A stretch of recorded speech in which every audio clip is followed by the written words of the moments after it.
Surprise! I was like, and this is the time that I really wish like people could see us in the green room. So here is why Graveyard said surprise, and here's why I am chuckling. I get a text this morning. Like I don't even remember what time it was or whatever, because I was already at work. I was at work at 7. And I texted you. I'm like, wow, I'm the first one here in the parking lot because we don't start till like I don't have to be there till 9, right? And you asked for pictures. And so like I had to give you shit about it because I Uh-huh. was like, that means you are up to no good. I don't even remember what I said because it was You so you freaking even early this morning. you even said that. You said you got to tell me why. Are you up to no good? Yeah, yeah. And then I was like, oh, he's gonna do. And then I'm sitting there like, what the fuck is he gonna do? How is he gonna integrate that with that? And now I see it. I like it. I like it very much. It was very And cool. I shortened it down because that one Mhm. minute was too long. It was. I liked It it. was just Yeah, I like it. Took away the counter, shows the yeah, pictures, shows who we are, yeah. I and liked it a lot better. I got the idea the night before last, and so I actually asked you for the pictures yesterday, and Oh, you you're like, did? "Oh, f no, I'll Yeah. give for I've got a well, no, you did it. You said, can I get them to you after work?" And then you had the event last night. Yeah. But anyways, let's welcome everybody, our whole one person, Hello. to the Twisted Woo. Pair. You know who we are, yada yada yada. We've got a good show for you guys tonight, and I hope that more people come on because otherwise we might get lonely. I know. Lonely. So lonely. Okay, I'll stop singing. Okay, so what? So David Skelton, our good friend from over at Texas Cigar Roadshow. I was down at the studio last month as we go down. I go down there every Hmm. month to the studio being He stalks Taco them. Tobacco Cabana. We were, yes, I stalk them. I stalk them and then I make them put me on camera and force me to drink whiskey to And smoke pair with a cigars. cigar and smoke a cigar. Yes, this is the torture that I put people through. I But know. anyways, he gave me these two cigars that he said that J.C. Newman had asked for them to, if we would do a pairing on our show. So Um, here we are. so here we are. Hey there, Greg. Good to see you, brother. So Hola, hola, hola. we did have a guest on tonight, like planned for Hmm. tonight, and we had to move things around. So we are going to pair. This is the American from Jason Newman, Hmm. and it's got such an incredible history and story, which we'll talk about little bit in a little bit. But we're going to pair this, and we're also going to pair it with America's original spirit, which is not the bourbon. No, and you know what? It is like my favorite. What we're pairing with. But before we do that, I just want to like look at the like. I'm gonna get used to this camera right here as I'm like all up in it. Do you see how pretty that little label is on the back? Like, Oh, the usually you label. have the barcode and you don't have like any pictures or any details on it, or you might have a QR code or something. But they actually have the JC Newman building, the Mhm. factory, right? And Mhm. then they actually have the band of the cigar. And I can't wait to get into the The story history. behind the band Hmm. on this cigar. But So, let's get into our pairing first.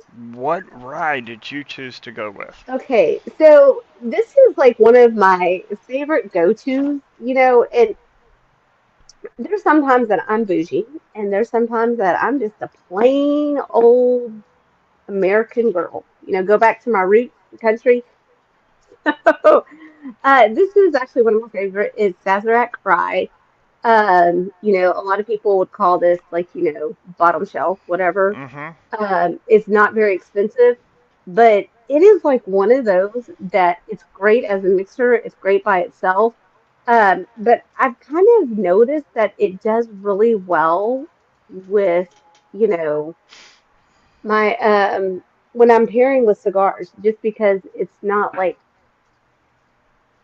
too much over the top, if that makes sense. Does Oh that no, make it sense what makes a I'm lot of saying? sense, and I And you agree want a hundred something percent. simple. I think Yeah. that sometimes you need a simple rye, and I think that, that is a good simple rye, and that is why I have chosen to pair it. Because I was thinking about Heaven's, what's that Heaven's one that I have? Heaven's Door, Heaven's Gate, Heaven's Door. Heaven store. Yeah. Yeah. Uh, they have an American rye, and I was thinking about that, but I was like, you know what? I just want something simple. I'm in a simple mood tonight. So anyway, that's what I'm pairing. So Sazerac. Well, I'm not going quite as simple. No, of course not, because you're bougie. I'm actually going with Jack Daniels. This is Liquor at the Lake. This is a South Carolina liquor store, and they do some phenomenal barrel picks. But this is their barrel pick of the Jack Daniels single barrel rye. And this one is coming in at 47%. And look at that. Look at their label. Oh, if they have a unicorn, they have the Mhm. EG. They have done Yep. like yeah, Yeah. and yeah, so that's cool. Hello, everybody. Sorry, I can't comment because I forgot my iPad again. So I'm saying hello. You're So you're hello. you're fired, but not fired. Okay, good. What's up, Gabe? Gabe, But man. And I saw that we have the quiet one, Jason Sharp, on. So welcome, hello. Jason. So I'm ready to get into this, and then Yes. let's get into the story of this. So we have a Toro size that we're smoking in case you're wondering. Um, I told Graybeard that this is a Toros are big to me because I normally smoke the Robusto or smaller. So I feel like whenever I have a Toro, it is like a Big Daddy cigar because I've just gotten used to Robusto and smaller. No, I'm usually used to a Robusto and smaller, but I've been smoking a little bit more Toros because really, I mean, that's kind of what I have in my humidor. Um, so I've been smoking a little bit more of these. I like them. They're a good decent size. On the bottom of the foot, when I smell it, it smells like raisins. I'm getting into this. Well, I'm just smelling It it right now on the well foot. on the cold draw, I'm getting kind of like a little bit of a pepper, a little bit of a pepper mixed in with a little bit of cocoa on the cold draw. I'm getting more of cocoa, a sweet cocoa on Well, the cold draw. if you touch your tongue, as you touch your tongue to the Hmm. cap, where we cut it, that's where I'm Yeah. getting the pepper, which is interesting. I feel like my cutter was dropped and I have something on it because On the foot, mhm. I'm also getting earth, I'm getting peppermint on the foot. peppermint. I'm getting raisin.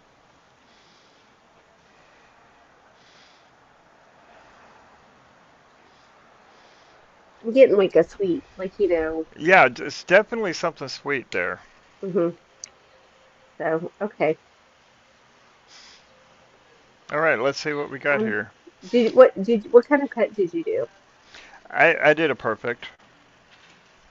I don't Well, I have know my I'm V. perfect. I did a perfect straight cut. I don't have my V cutter right now. Okay. Uh-oh. Okay. Well, usually, like on the bigger ring gauges, I like to do the perfect cut. So I did. To me, as I stated, Toro's a little bit bigger for me in my ring gauges. So that is why I went with the straight or guillotine, Yeah, as also as you can and call it that, or and perfect. the I love the perfect cut, especially for I mean, and I've got my guillotine cut here. I've got the guillotine here, Hmm. but I like using the perfect cuts because of the backing on it. Right. You know that So, that right. backing helps you. You know, I don't have to sit there and eye where the cap is. You know, where the cap line is. You know, I can Mhm. just butt it up and cut and go. Oh, well, I like living on the edge. I use my deity. Well, yeah. I mean, you do live on the edge for sure.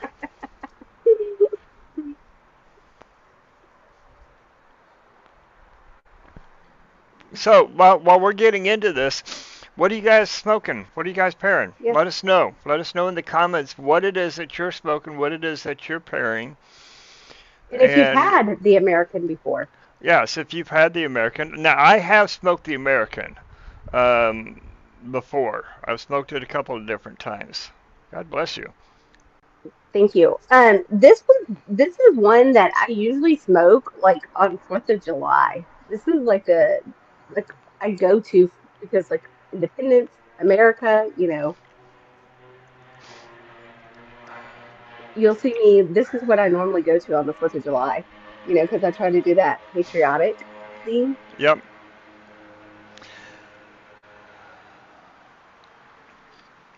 So while we're getting into this, the band. So we've got the American symbol with the bald eagle up here, and then we have the Panama flag. I mean, no, I'm sorry, the Puerto Rican flag, Hmm. which is right here, as you can see better in reds. Okay. Then down here, right below it, you've got the tobacco leaf, and then under the American eagle, you have got the stars and stripes. So the reason for the Puerto Rican is that the American started out up in up in the Northeast from the family, not and it's not the J.C. Newman family, but it's the Regensburg family, and the Regensburg family. Regensburg and Sons, a well-known cigar company in New York City. They came from Puerto Rico originally, and so these cigars were first rolled in the 1880s. So these go all the way back into history goes all the way back into the 1800s. Well, they ended up moving their factory down to Tampa in the early 1900s, and that is the factory that's called the El Reloj, which is the actual J.C. Newman factory now. Hmm. In a little bit later on, J.C. Newman family bought out the American label, and so they continue rolling it. To make a long story shorter, the band has 4 gold coins on here somewhere. They say, and I can't figure out where it is, but there's 4 gold coins that is to represent the 4 generations of the J.C. Newman family. And so that those generations is see if I can get to where that is in the page. I lost my bookmarks. I didn't really have Now I'm bookmarks. looking for the coins instead of smoking the cigar. Yeah, I mean, I looked for the coins too. J.C. Newman, which there's a story behind J.C. Newman and how he Hmm. came about is really interesting too. And then Stanford Newman, his son, Eric Newman and Bobby Newman, the grandson, and now Drew Newman, who's now taking has taken the head of the J.C. Newman. Hmm. J.C. Newman's factory, that itself, that factory has been there for over 100 years, Hmm. and really they were kind of the forerunners for cigars in America. Very cool. Um, a very well-known cigar company, Neyman Cigars, got their start along with J.C. Newman at the same time, and that was when Don Carlito, um, Arturo Fuente and J.C. Newman together, they did their factory right there together in Ybor City, and And interesting fact is they're actually coming out like within, I think it's next week. They are actually showing a video on YouTube about the story of that. I saw a commercial for that the other day. Yeah. So, and they're like, so like be on the lookout for the YouTube for that, because I think that is really cool because you have two historical families that have been in tobacco for many generations, like four generations, three generations, so you have that long history. And a lot of people don't realize that the two families have worked together and they go together and they coexist and they blended things together.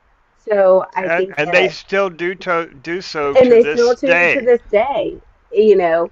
So I think that it's a legacy of two families, and like two families that have, a long history of tobacco and factories and blending and respect for each other. So I think that is going, like, I'm excited about that coming up on YouTube. Um, so I think that's going to be a really good, um, watch. I I think oh it's I about to be about 45 minutes, but I think it's oh going to be cool to watch the history of it. short documentary. Hmm. There's another short documentary that I believe is on YouTube as well, of another really big family name in cigars, and that's Davidoff. Hmm. And you can watch that one. It's about a 45-minute long one too, and it goes through the history of Davidoff, and it goes through the process, from the full process of their farms, from seed Hmm. to plants to drying to fermentation, separating, and all really good details of all of it.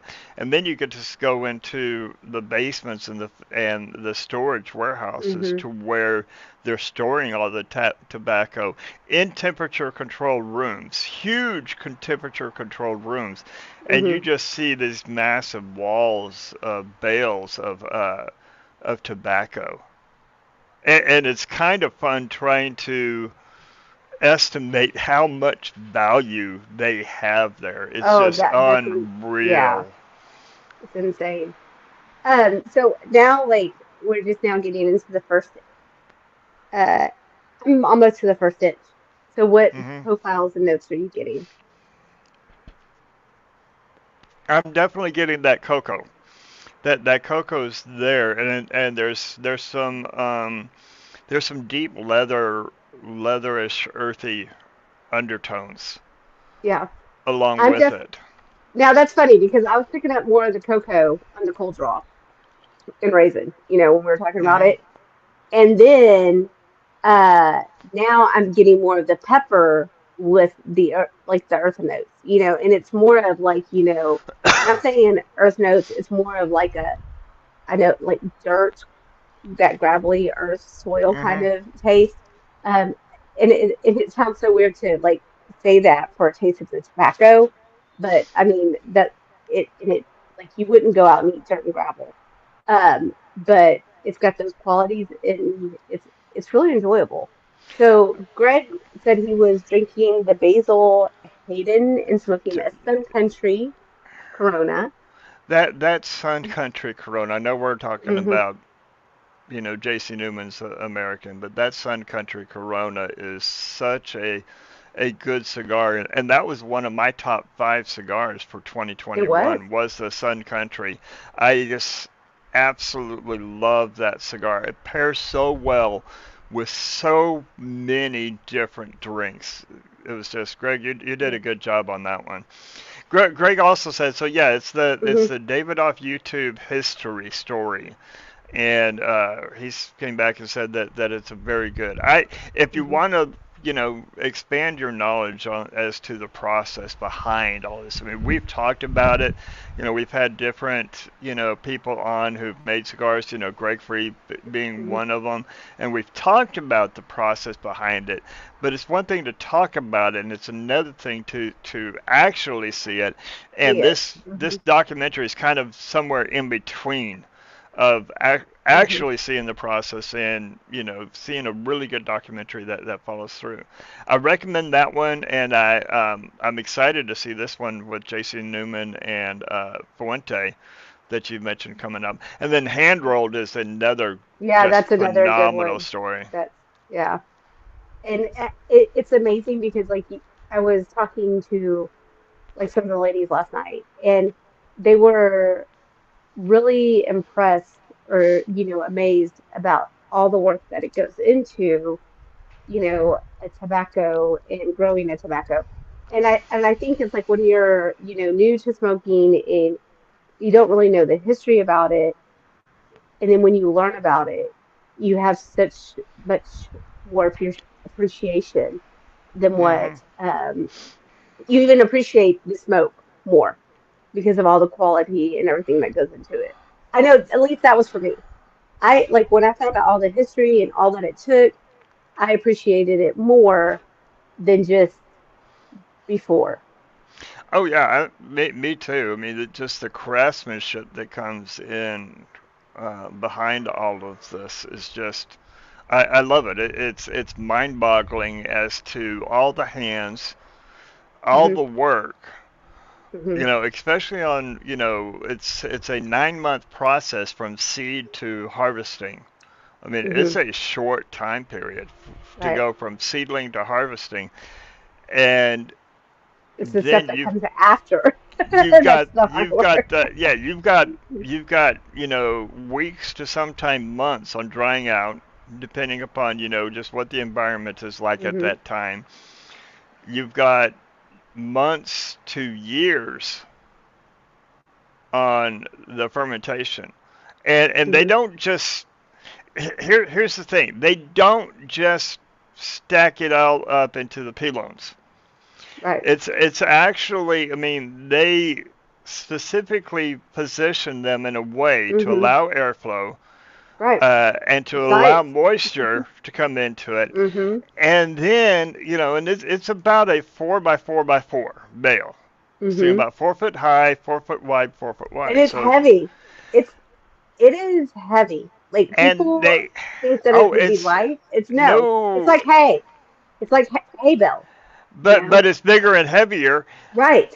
And they don't just stack it all up. It's like, okay, well, we're going to come back to it and look at it. And, no, they're Yeah. inspecting it every day. They're checking out Hmm. the temperature. They're moistening it with moist, spray and fans and such. Hmm. And this is the one that really blew my mind on it until I saw how they go through the process of it. They rotate it. Hmm. They rotate it. So You have they'll to, so it the doesn't. It has to be all the even. way all the way down to the Hmm. bottom. Yeah, I all the mean, way. there are Yeah, thousands of leaves. There's leaves. thousands Hmm. of bunches. I mean, and it's not just one leaf. I mean, there are bunches of them, Hmm. and they rotate them all through it. Yeah, There's a science. there's a science. So, um, yay! Chris is like he's got the app back. he's he's got his So, Facebook back. that is like I'm getting more of the cocoa, but like this is like one of the strong. Like this is a pretty strong retro hell of that pepper. I haven't retroed on it yet. Okay, so I've been I want talking. you, yeah, I want to see like what you get when you retro on it because it's a pretty good pepper on it. You've got me scared. I keep going. I'm about to retro and I like You're like, stutter. no, no, no. All right. You feel it up in your cheeks then. Mm. That's a strong black pepper. It is. I It wouldn't is say a it's very peppercorn. It's no. not It's black. peppercorn It's because you straight up don't. black pepper. It's straight up black. You don't get that sweetness of the skin from the Mm-mm, peppercorn. mm-mm, That's straight up black. mm-hmm. Yeah. So I'm now But curious of how I, it's I'm gonna getting pair. well. I'm getting something on the very back end of the retro. I've got a. It's a sweetness though. It's almost like a. It's not like necessarily like a chocolate. I'm trying to figure. It's like um. It's It's like one of those sweet breads. It's not like a dulce, like it's like one of those sweet. It's almost kind of like I'm trying to think. My granny used to make these rolls.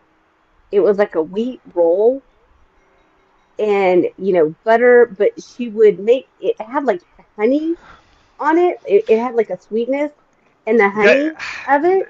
I was going down to that to those rolls that you Hmm. know those rolls that we would get that's in like the 16 pack and put butter on them and throw them in the Hmm. ovens at Thanksgiving time, and it always had that nice kind of sweet honey The flavored. Hawaiian. Are you talking about Yes, like the Hawaiian sweet rolls? Hawaiian yes, sweet rolls.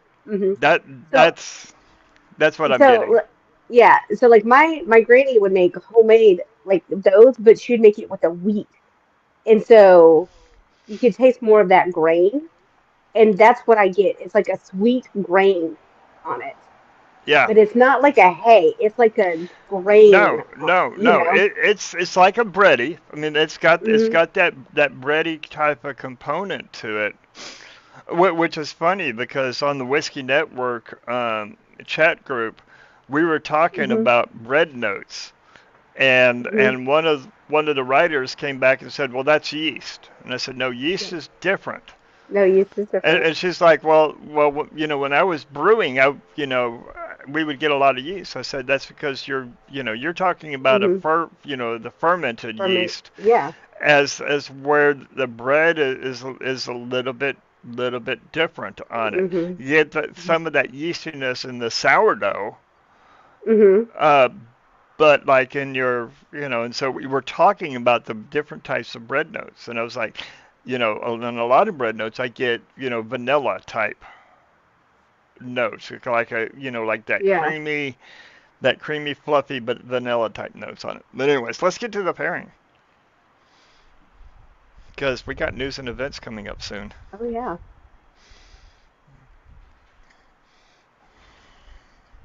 Oh, monkey brain. Mm.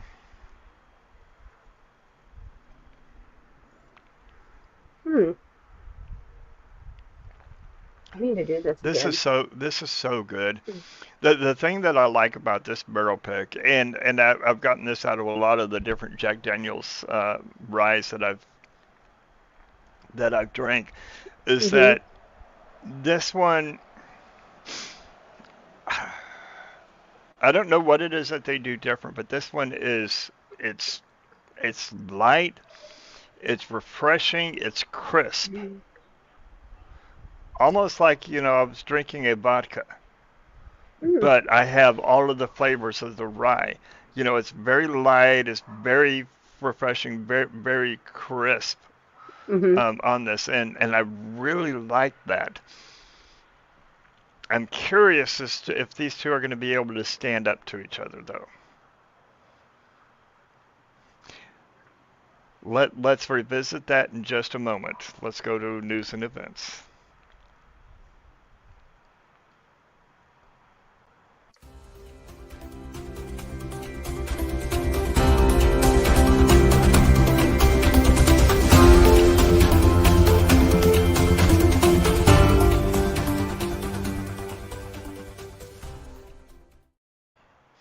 Did you notice I got our new logo in there? Hmm. Yes, I did. Thank you. Good job. Good job. I So, saw your eyes go.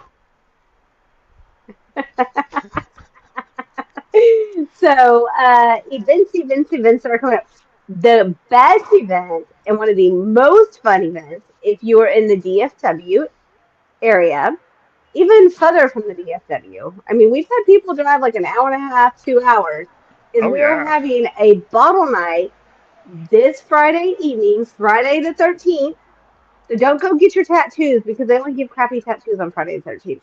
Instead, come to bottle night, and it is at the Underground in Fort Worth, and it starts at 7 p.m. You can be there earlier if you would like. I know that Graybeard usually gets there earlier. However, it takes me a little bit longer, and that's Just a okay. little bit. Just a little bit. So come down and bring a bottle, share a bottle. We'll pair a cigar with you, hang out and talk with you. And I might give you a hard time. It's okay. It means I like you. So This is true. This is so true. come on down. So we have that. And then I'm going to announce like these are in different areas. So whiskey wash back. Is it back? Yeah, I can't read my Yep, handwriting. what's back? Yeah, Yep. wash back. Yeah, have a series of different events that are happening. The first one is this weekend on 10/13 in Dallas. Then there's one in New York, if you're in the New York area, for October the 20th. And then if you're in DC, which I was actually shocked that they had this because, Washington, D. and cigars are kind of, and whiskey and everything, is November the 17th. So they're having whiskey, cigars, just different things. You do have to have a ticket to attend those. Most of the tickets are around between $80 to $150. So it depends on what package deal you get. So you do need a ticket for They that. are raising money for charities through this as well. Yes. So they're giving back for a good cause. October the 21st, Lake Worth is having their annual cigar bash. And so what they do is like they have different vendors that come in. We know that Ohana 262, Oliva, like different ones come through. And they also have different whiskeys that you can partake in. And you have to pay for the whiskey tasting just because of the rules that they have in Lake Worth when Hmm. you do a tasting, it is like a city guideline that they have. But you get amazing pours, and they'll have a Cuban sandwich truck there too, like Cuban food. Um, Oh, interesting. So yeah. last year we did we had fajitas, I Hmm. believe, last year. Yeah. So they have the Cuban food trucks, and that starts usually it's about 2 to 5, a couple hours, and you get deals like package deals that are unheard of. They offer like the best prices. So that is October the 21st. So, and also be sure to check out our websites because someone will send us stuff and then we'll post whenever they have events that they're doing. So, So I got one more I'm going to add to it before I jump to the news. okay. Okay. Because I knew I forgot one. Whiskey Fest, December 2nd in Vegas. Uh, get your tickets now for them. And myself and Gabe will be out there covering the show. So be looking for the write up about it afterwards. But Whiskey Fest in Vegas on December 2nd. It's going to be at the at the Grand World Resorts. Okay. I knew I was forgetting one. And Mark, so Mark Pruitt, who just jumped on. Mark is I want to Ooh. call him out just for a minute as we're doing our news and events, just to give him some props. He has taken over as editor of the Whiskey Network magazine. So if you've gone out to the website, you will have seen the new look and feel of the website. Geneva and the team has been working hard on it. He has done a great job of revamping, repositioning, and rebuilding the roadmap for what we're doing at Whiskey Network. And so there are Ooh. our partners with them. We love everything that they're doing over there. I write for them. Joe writes for them as well. So go check out whiskeynetwork.net for everything that they're doing that we're doing out there as well.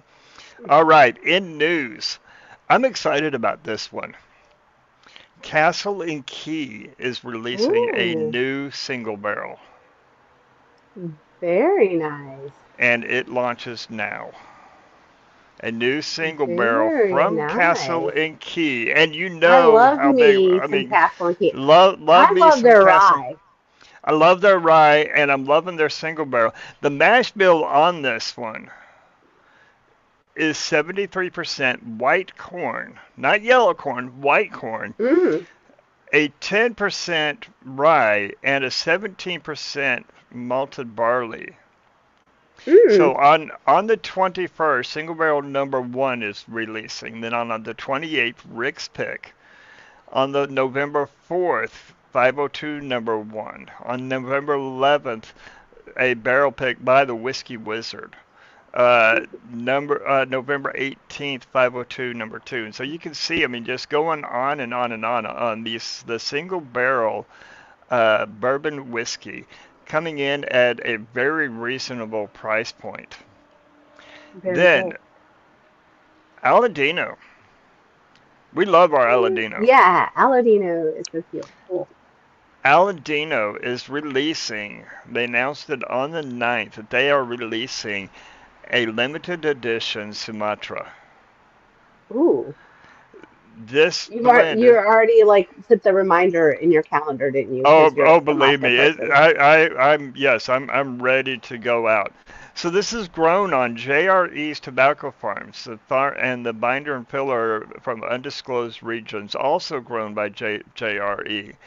They are rolled at the Fábrica de Puro Saladino at Los Alamos, Jamastran.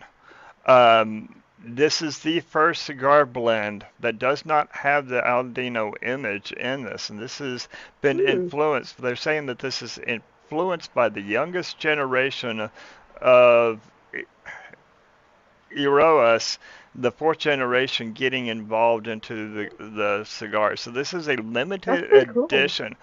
Uh, the box on it is just looks beautiful. Now, if you're into wines, this is Wine Spectator's advanced preview of what is going to be their buying guide for the December 15th of what is going to be released. And looking through this, I mean, there are some very interesting bottles in here. They scored the 94 for the Iron Horse, a Brute Green Valley of Russian River Vintage Classic. This is they're saying it's coming in with apple tart notes, creme brulee, and Hmm. lemon verdana. Lots of champagnes that are coming in. They've got some really good smart buys. A 92 Seven Hills Merlot from Walla Walla Valley, 2021 Wow. vintage, at only 25 bucks. Oh wow. At only 25 bucks. Now this is the one that really hit me. If you're into champagnes and you're into Dom Perignon, Hmm. the Brut Rosé Champagne Dom Perignon 2009.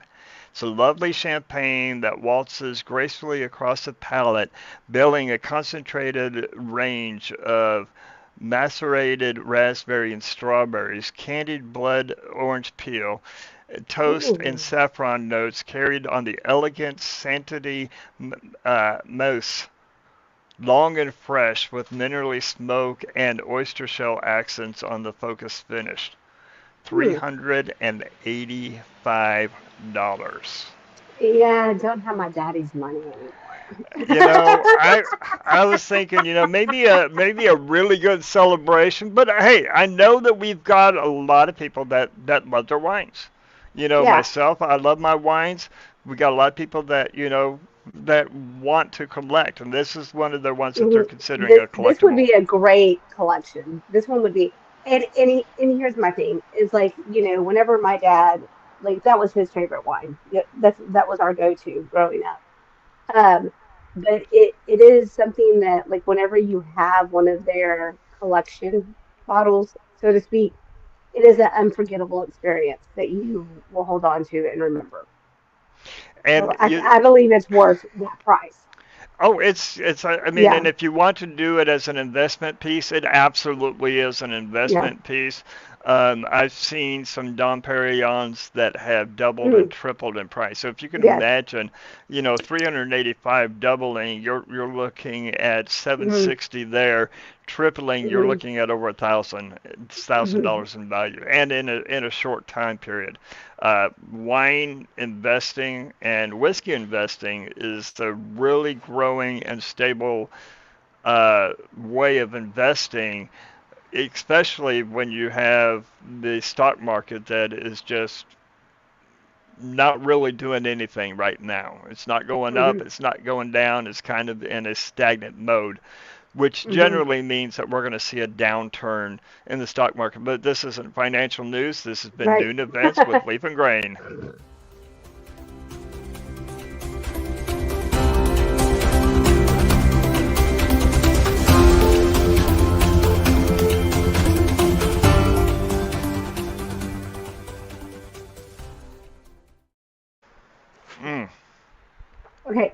So I want to get what you are getting from cigar to your rye. Go on a visual trip with me. Okay. Okay, so we know about chocolate covered strawberries, right? Hmm. We know about chocolate covered cherries. Yeah. I know you don't like your cherries, but now I want you to I think like with my me on cherries. this one. Imagine taking a cluster of raspberries or a Hmm. cluster, no, actually blackberries, Okay. because it's not as tart as the raspberries, but it has that type of a note with it, covered in a deep dark chocolate. So you've got that Hmm. bitteriness of that chocolate with Hmm. that sweet yet tart notes of those blackberries. And that's what I'm getting from cigar to the rye. Okay. I don't know if you Um. saw me when you were when you were doing the events. I took a sip and I Mhm. was just like, Yeah. Because at first I thought I said an event wrong. I was like, did I say it wrong? So I'm getting, it's like I'm getting a dessert on mine as well, but it's more of like the um tres dulces. It's a tres dulces is a cake, and it's like a vanilla based cake, mm, and they have tres leches in Spanish is three milks, so they use three different milks, and it is an extremely like when it sits there and it's been there for like you let it set for like all day, and it gets very extremely moist and it just like oozes out like all the milk goes down and you can see it at the bottom, and it's a normal thing that you put on there is like blueberries, strawberries, peaches, and it's like candied peaches, but you get a good of that vanilla taste with the like with with the tres leches, like the condensed milk and different ones. So, but it's a sweet cake, but it's got that natural fruit. That is it, and it has an aftertaste of like that bread kind of a thing. mm-hmm. Okay, that is what I'm getting from the cigar to my rye. But I think it's Interesting. interesting that we're both getting something like a dessert. I think that is very interesting. That and it has we're getting desserts and fruits. You know what I'm saying? So I think that's kind of it's not shocking, but I think it's It interesting that we're both getting the it same kind of the same thing. it's pleasantly surprising because I wasn't Yeah, expecting that at all. I wasn't, especially with like when you had like such a black pepper retro hell. Even on the retro hell, it's kind of you know. Well, and the strong the cocoa notes in the cigar are a little bit more subdued as Hmm. opposed to that earthy, that deep earthy notes that we were talking about. Right. Now I'm gonna go from drinks to cigar. This Okay. this one this one kind of has me a little bit concerned. I'm scared too. I'm scared I'm gonna have a bitter beer face. I'm just gonna say it like that. Like I almost don't. Like I'm very nervous. I'm Oh, oh wow. not sure Okay. about your face. You're like, ooh, well. No, Okay, so what no. I was that mean, face? this is nice. The pepper has kind of changed from black pepper to more of a nightshade pepper. So maybe more along the lines of a jalapeno type pepper, but the chocolate notes are still coming through. But so it's almost like if you it reminds me of when I've had like a jalapeno pepper chocolate cake. I don't know what kind of case you're having. Chef Tim Love does a jalapeno pepper chocolate Ooh. souffle that is Oh. absolutely to die for. I mean, it is incredible. That's what it reminds me of. So the chocolate cake is still very light in it, but it's those pepper notes are still coming through. I mean, it's almost like it's a tunnel through the cake of the Hmm. pepper notes, but yet you've got that subtle chocolate note surrounding it. Yeah. Am I making sense? Yeah. No, you are. No, you are. Because like, okay, so the first one that I did when I first did it, it cut. I went back to the bread. I went straight back to the bread that I was talking about earlier. The second time that I did it, um, it picked up more of that spicy, like what you're sitting there, that spicy like jalapeno pepper. And so like, but the first time it was that, but I'm getting a little bit of the chocolate, but it was more of like that breaded chocolate. Okay, Like if yeah. you have a croissant with that's drizzled in chocolate, Hmm. that's what it's more for me. But it does have that bite, like a jalapeno. I wasn't expecting that. I really was thinking that it was going to be a bitter taste. I don't know why, but I was kind of thinking it was going to be they they weren't going to like each other at all. It was going to be like, I I wasn't expecting the bitter. I was expecting the drink to just overpower the cigar to where I yeah, wasn't going to get anything on the cigar at all. And I'm glad that I did. And while you were explaining yours, two more of it, and still it's the same thing. So I've got confirmation. This isn't in my mind. I'm getting kind of like that chocolate jalapeno pepper it souffle is. on that. And now keep in mind, because you've heard us joke. I mean, you've heard both Red and I both make fun of when, Peanut oh, I'm butter. getting a key lime pie, or I'm getting, my favorite is the three meatloaf with a Hmm. triple lattice bacon uh, wrap over it. A tree bark that was burnt and had marshmallows melted on it. We were reading that We were this past we weekend. were reading reviews and we were making fun of them. Yes, I'm just going to be honest about what we were we doing. we we were, but we're breaking down. Okay, so yeah, we're Hmm. saying the chocolate souffle. Well, we're saying chocolate. There's the jalapeno pepper in it, which are both very distinguishable notes in it. We're talking about the bready, the cakey, Hmm. which are very much distinguishable type of notes, and we can take those down to the types of grains and what the Hmm. process is coming in. This is what it reminds me of. There was one that was like on another one was a cereal grain that I got, like a cereal one Hmm. also. Okay, so let me ask you this: Is are your lips like feeling like you like had a pepper? Like, okay, so my lips have been like ever since we've started the rye to even like I want to like my lips were a little bit like after you've eaten like a really hot chili pepper, you know how they tingle. So I was getting that just a little bit when we first started this pairing. But now when you go to the rye to the cigar, like I'm getting full-fledged tingle like on my I, lips. I yeah, don't and know if you are. it's kind of like that tingling right before the numbing. Mm-hmm. Yeah. No, no, I'm getting that too. And it's interesting, and I think it's how the flavors are just kind of there's flavors that are marrying up, Mm-hmm. and then there's flavors that aren't clashing, but they're kind of like coming together and just Mm-hmm. like exploding there Yeah. all of a sudden. And I Like I think have numb that's lips.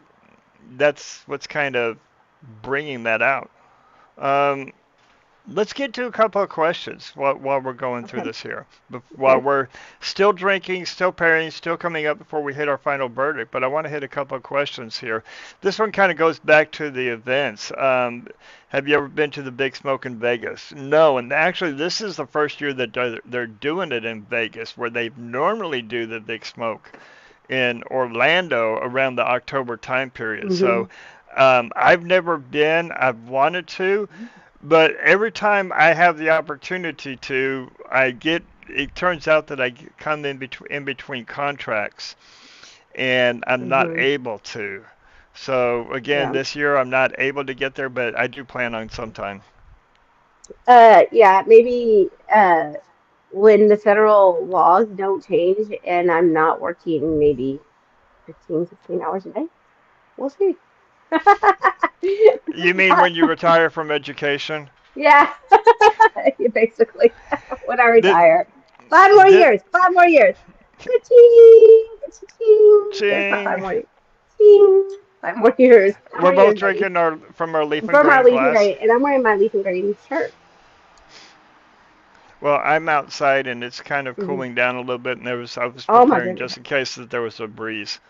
Um, let's talk a little bit about this one, especially with the holidays coming up. And this one is, uh, have you ever paired a cigar with a holiday drink like eggnog? So I'm gonna let you hit that one first because I want to Okay. take a drink.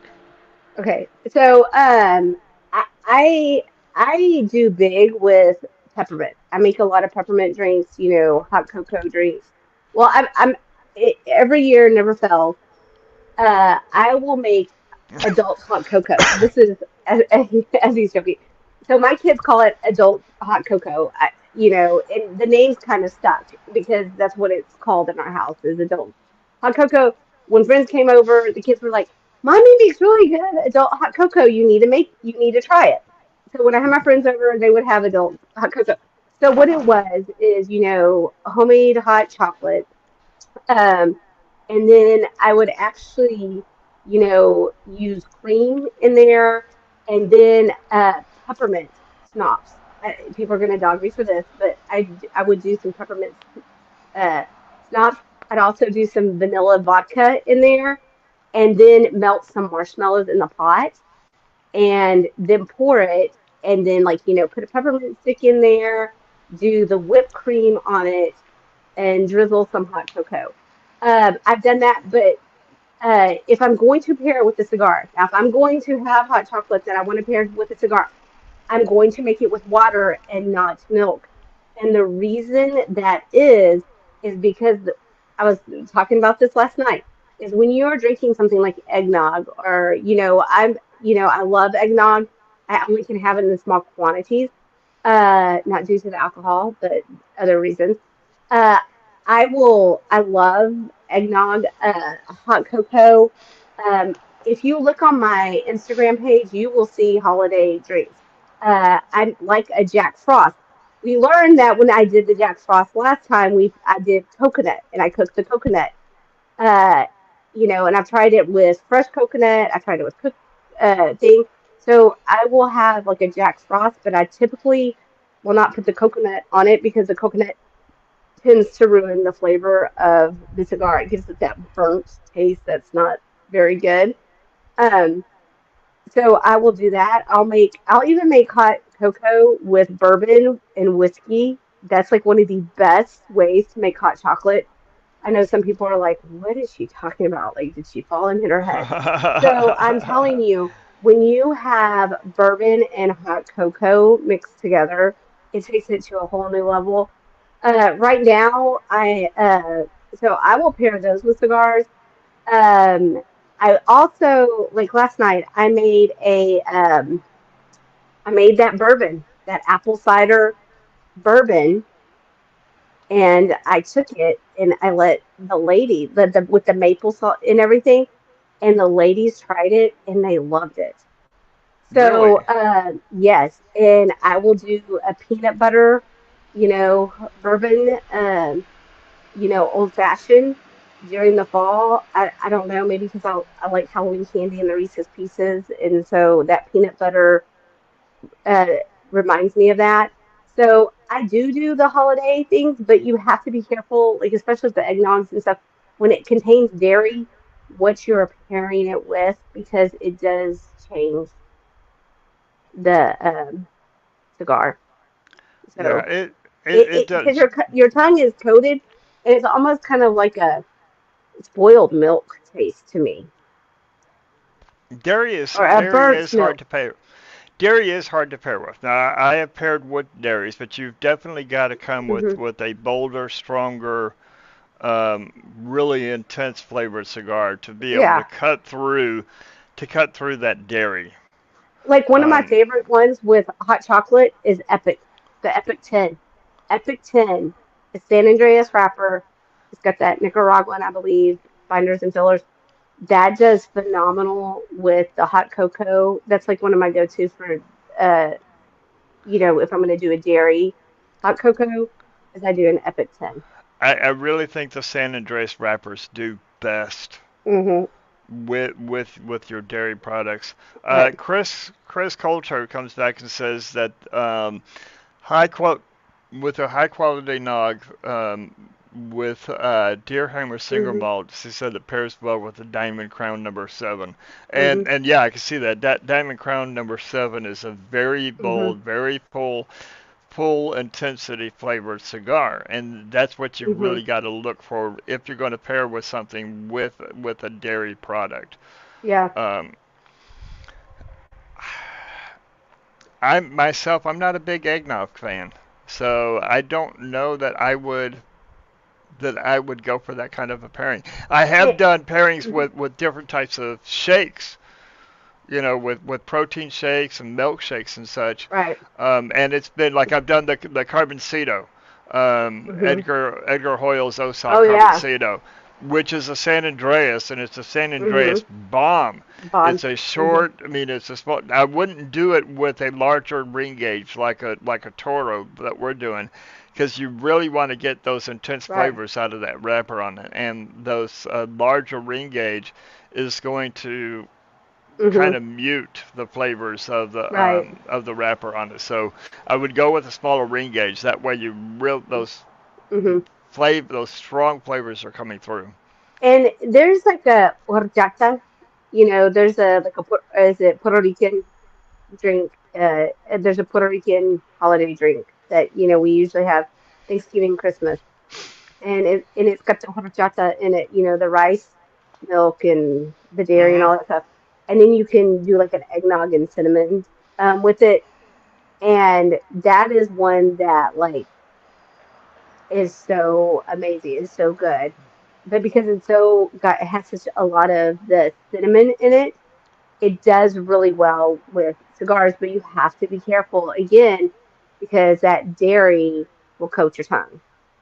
Oh well, I'd be adding holiday drink I am recipes. so glad he's done this because you owe me Oh three my recipes for the gosh, website. what the Three, heck? three recipes for the website. But it is so bad because like it's kind of like whenever I cook at holidays, I'm gonna say this. So my Allie, she's got her little family, and she's a really good cook.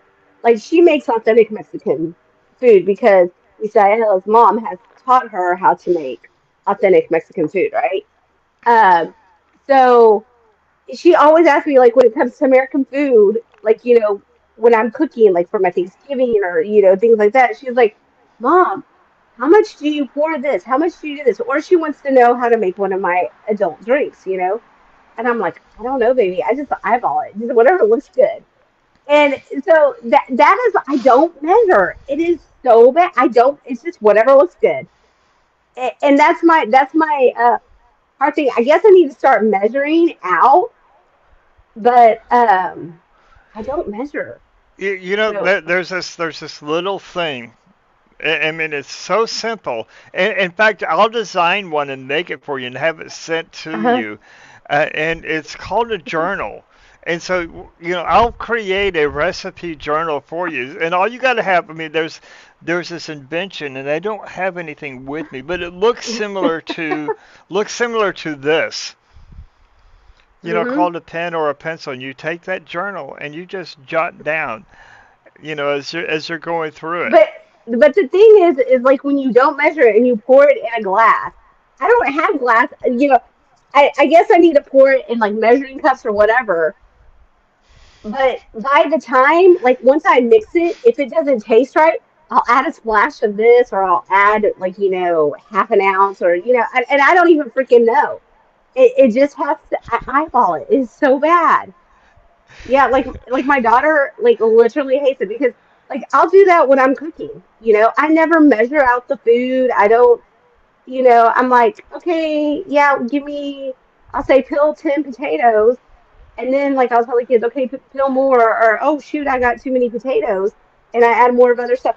So that's the sign if you're a true cook, and especially from the South, especially from like you gotta understand. My mom's family's from Alabama, and my mom cooked Alabamian style, Southern cooked food. So that's the food I grew up, and that's what I saw, and that's how I cook.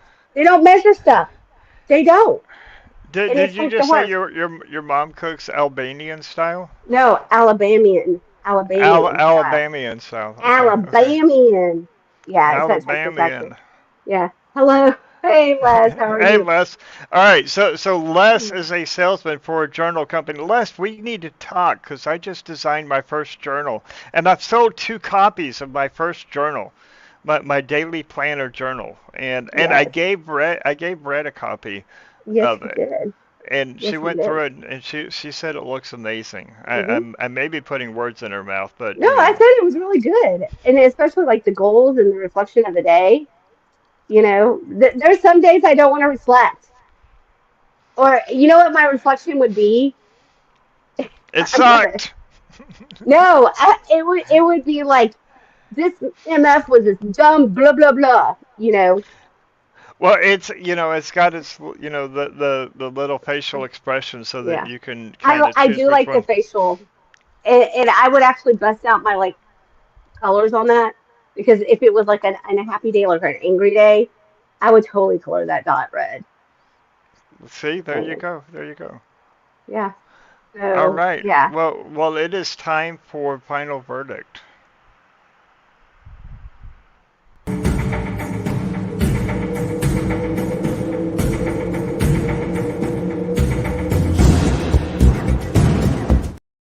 Okay, I need to cut that video down. Right now it's at 16 seconds, and that is still too long for just a I repeat of the I was same like it. sound.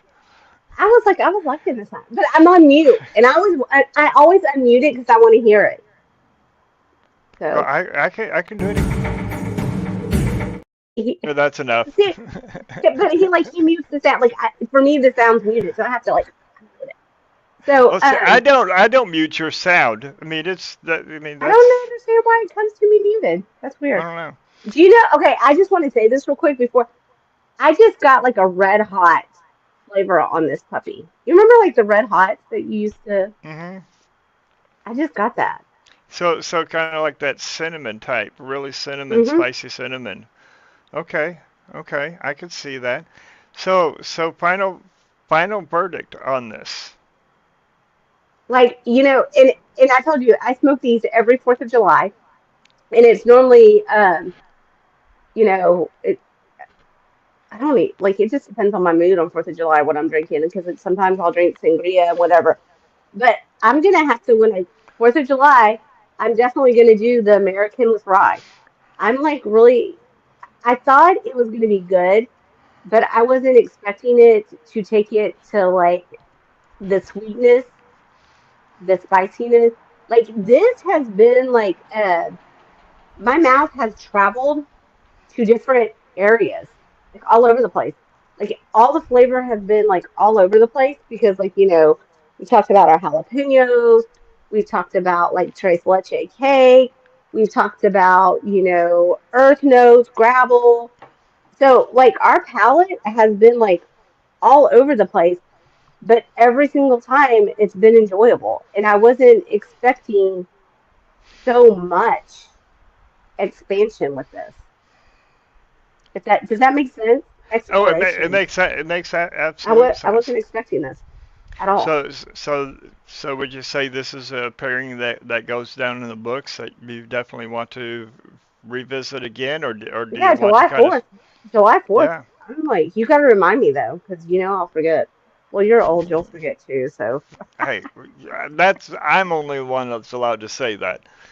Just because you tell me things and I forget, and I tell you that, you're like, Graybeard, I already told you that like 2 days ago. This was an actual conversation yeah, today. today. Today. Mm. Um, I got to agree. I'm pleasantly surprised with this I am pairing. I too. was very concerned about it because because a rye is such a bold drink. Mhm. I'm very pleasant. They both stood up to each other very Mhm. well, I but wasn't expecting that. I wasn't either. Mm-mm. Flavors married nicely, Mhm. and you also had some nice contrasting flavors Yeah. that they both just kind of came up and bam on their own. Mhm. Uh, Yeah. this is a very nice pairing. For me, the cigar, I would probably do a 5 or 10 pack of the cigar. I'm not sure Mhm. that I would do a box of this cigar. Mhm. I would want to try it in maybe a smaller vitola. Yeah. Really let the wrapper kind of come through a Mhm. bit more on this. Um, but that's just me. I've been Mhm. smoking more Toros just because I'm running down on Yeah. cigars, Yeah. uh, and that's what I have. But I typically don't go with Toros. Um, but this is a very good cigar. I would absolutely 100% recommend this cigar to somebody, not just because of the story and the history behind it, Mhm. which is just amazing, and I love that. And that's why we titled the show "The American Dream." Um, but I would recommend this cigar, and I would probably do a 5 or 10 pack pairing absolutely I, on this. yeah. Like the pairing, I would say for this one because I've had this before. I told you it's like my go-to. Actually, whenever it was presidential elections, I Mm, this was my go-to cigar. I smoked this with, and I had a actually I did like a barrel pick with the Woodford Rye, and it was for it was a well, I shouldn't say it was a whiskey group pick that we did. It was a our group did it, and it was I did it with then, and it was Woodford whiskey, and I paired the two together, and if it had been as amazing as this rye, I would have remembered it. But I think for me, if on that one, it was just kind of like they were both, you know, for that. The pairing, I would definitely recommend the pairing, like 10 out of 10. yeah, I've Just paired this with just because of how it was all over the place. I loved I it. I've paired this with bourbons in the past, and um, like you said, with the bourbons, the pairing was, I mean, it wasn't bad, but it wasn't memorable. I mean, it was forgettable. Right. Which is not bad. It doesn't mean it's a Not bad bad. pairing. It's just not Yeah. something that I would go, as we would say, goes down in the Hmm. books. This pairing for me definitely goes down in the books. Yeah. I It. recommend it. Th- I this do too. is this is the American by J.C. Newman, Hmm. uh, and we're both doing rice, two different rice. Yeah. Two So different. so you there. And I'm still trying to find the coins. Like I'm gonna have to like get my kids' young size. I don't have my my Yeah, reading glasses on. I don't either. And let me go back to that. Like, are you sure there's coins in there? You know, And did here's you notice? Like, I want to say, okay, so did you notice? Like on it says Temple, Temple, uh, Tampa, Florida. Now, if you look at how Tampa, Florida is on this, do you see how it's FLA? uh-huh. Back in the day, that's how Florida's was. It was FLA. It was in FL. Yeah, because some states had three, and I don't know why because there weren't when that, but that's why that's there. And then, So here's what it says.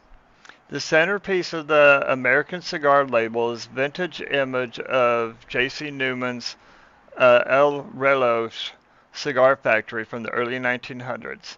The factory is surrounded by a field of Florida palm trees. The gold coins at the bottom of the cigar label feature the profiles of my family's four generations in the cigar business: J.C. Newman, Stanford Newman, Eric and Bobby Newman, and Drew Newman. Okay, so it's like at the bottom. So like, was this one a double? I thought it was just a single. I'm not seeing It's the just four a coins. single. Is it the? And I'm wondering if they have a wrapper that has like another band on it, Because like I'm seriously not seeing the coins. Yeah, I'm not either. They may have another wrapper that, Yeah, another one that has like a on double a wrapper different on it. size.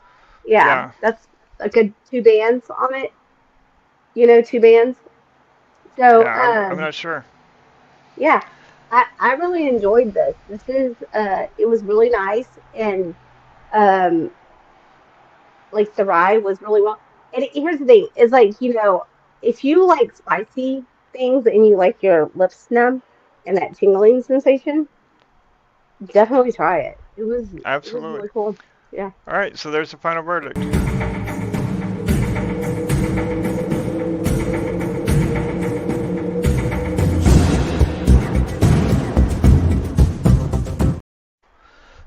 All right, so let's get to a couple more questions. Hmm. We do have a new segment. Now, I don't have a cool video or something, but we do have a new segment that we're looking at adding, and I want to kind of get some feedback from our viewers on that. But a couple of questions that we have.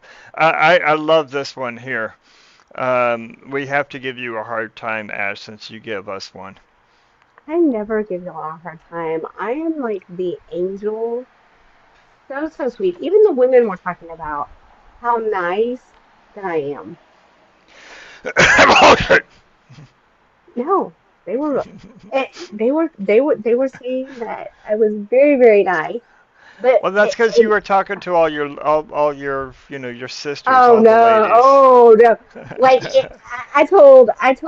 In fact, so last night I went to a ladies event that we are doing the second Tuesday of every month in like the DFW area or And surrounding and, and cities. what's it called? It is called HERF, HER, all capitalized because we're HERF, and an F at the end, so HERF. Um, and so I taught them about pairing. And so I told Holly, I was like, I apologize. It is after 9 o'clock. It's after eight. It was after 8 or 7 o'clock. So I said, some of these ladies are probably gonna be like, oh my gosh, she's so vulgar. But they had fun. They enjoyed it. And they learned something. Holly even said that she learned something. So I was excited that I got to teach Wow. So Holly so if something. you don't know Holly, Holly is the woman behind Ohana Nue. She is Ryan Rodriguez' better Better half. half. Better half. I know to call all women the better half. Hmm. I was raised right. I'm excited to see what you ladies are doing. You were a part of it. Uh, uh, Lauren with Terry McAllis is Lauren part of it. McCullough's there. Terry Terry, Lynn, who's one of yes. our writers, she's a part Mhm. of it. Mhm. A lot of just really great ladies. Are a part of this of Mhm. what you ladies are doing, Yeah. and really helping to build even more up Brenda the Scott was one of them. sisters in the Mhm. community of it. And Yeah. so this is great. I love that. Yeah. Billionaire asks, what states have the most tobacco farms? Is it Florida? Um, I would have to say no. I think it's Connecticut. Um, I'm gonna. Here's my thing. It's because like you talk about it, North Carolina. So like it also kind of depends on what tobacco you're talking about. Yeah, I was gonna say because because if you're talking, there's white tobacco. If you're talking about white tobacco, which is cigarettes and pipes, you're gonna get like your Virginia. That's gonna have like the most. Virginia Virginia, is North Carolina. North Carolina. That's where like my family. But they can also do dark tobacco. So some of my family does white tobacco, some of my family does the dark tobacco, you know. So, and I have family that's North Carolina, Virginia, you know, all that area. So, it a lot of my family has tobacco farms like Virginia, North Carolina. That's where it is. And then I would say for the most, like for cigars, tobacco, I would say the Connecticut area. Yeah, So it depends on what you're growing. I would say Connecticut, Pennsylvania Oh, is Pennsylvania, probably duh. out there. Yeah.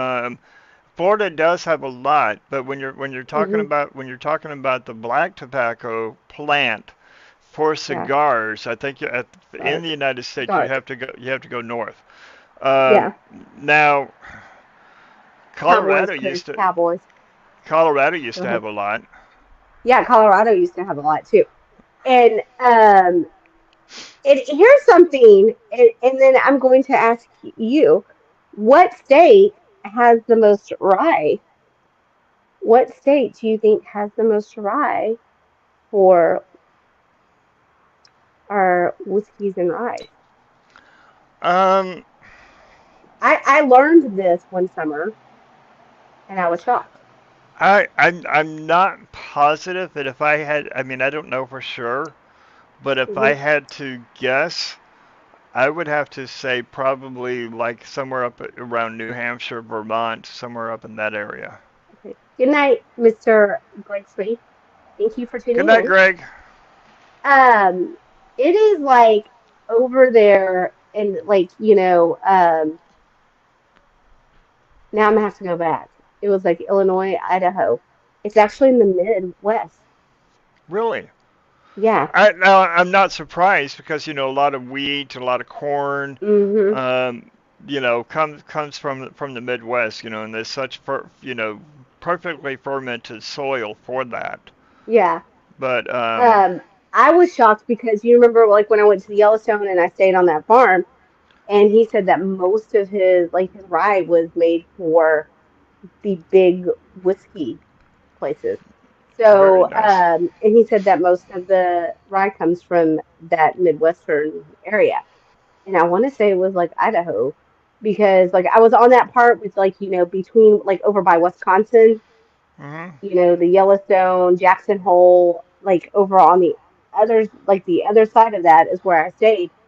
And they had beautiful rye. It was a rye farm. So now, So, I think we have a split personality going on here because Chris mhm. Culture Facebook says Colorado, while Chris Culture YouTube says North Dakota, followed by 19%. What's the So 19%? I don't know. What do I win? Face What blue do smile. face blue spot? So, Yes, you went. yes. Well, you already won your Ken Hamlin Yeah, jersey. you won the Ken Hamlin jersey. Yeah, and I'm like, WTF, you don't even like the Cowboys. I'm like low key, just saying. But he was a Seahawk, so He was a I'll Seahawk as I'll give well, you. yes. All right, Yeah. so we stated that rye was actually the first American spirit. Yes. Who is the first? You know, now Oh, it's I not know a this one. Can I play? Can I play? who is the first person to have distilled and Well, I created a know, I rye, know, I and know, I and know. and and and and and why did he do it? Well, I know, I know, I know, I know. Can I give So him a hint? Can I give him a hint? you can give him a hint. Okay. Da da da da da. No, that's graduation. That's I'm trying to. graduation. That's the wrong march. What's the march that I'm trying to sing? What happens on January 6th every 4 years? Yeah. Thank you. I was trying to do that march. I was trying to sing that song for them and bless them. Who was the first person to have distilled rye in the United States And it and still exists. It still still exists? exists. The distillery still exists. And did they why did he distill it? What was the reason for him distilling it? Do y'all know? Do y'all know? If y'all I don't, will. like, I'm I will give. I will give a 5 pack of cigars from my own personal collection if you can come up with the correct answer. Chris, no, you are Chris. wrong. No, no. Try again. That's a good guess, though. I'm not gonna hate the guess. It It's a is a good great guess, guess. and It and I love the reason why he did it. But and it's so true to his character about it. and I even here had this on Did You Know? This was a Did You Know fact from Fine Ashford, well so here's another hint. and we talked about it. There's a famous quote Hmm. that is attributed to him, but he actually didn't Say say it. it. So yes. So Chris, okay, you got a 5 pack coming for me. George Hmm. Washington, the first Yes, the first elected president, not the first president, but the first elected elected president president. of the United States Well, the first president that we acknowledge. I'll say that it we that way. acknowledged and we elected. Hmm. Um, George Washington Hmm. created the distilled The the first rye. distillery. Yes. Distilled the first rye. Now, okay, so Chris Culture's got a 5 pack coming to him. Why did he do it? Second person, Why? whoever can say why he did this, why he created it, um, we'll get a 5 pack of cigars too.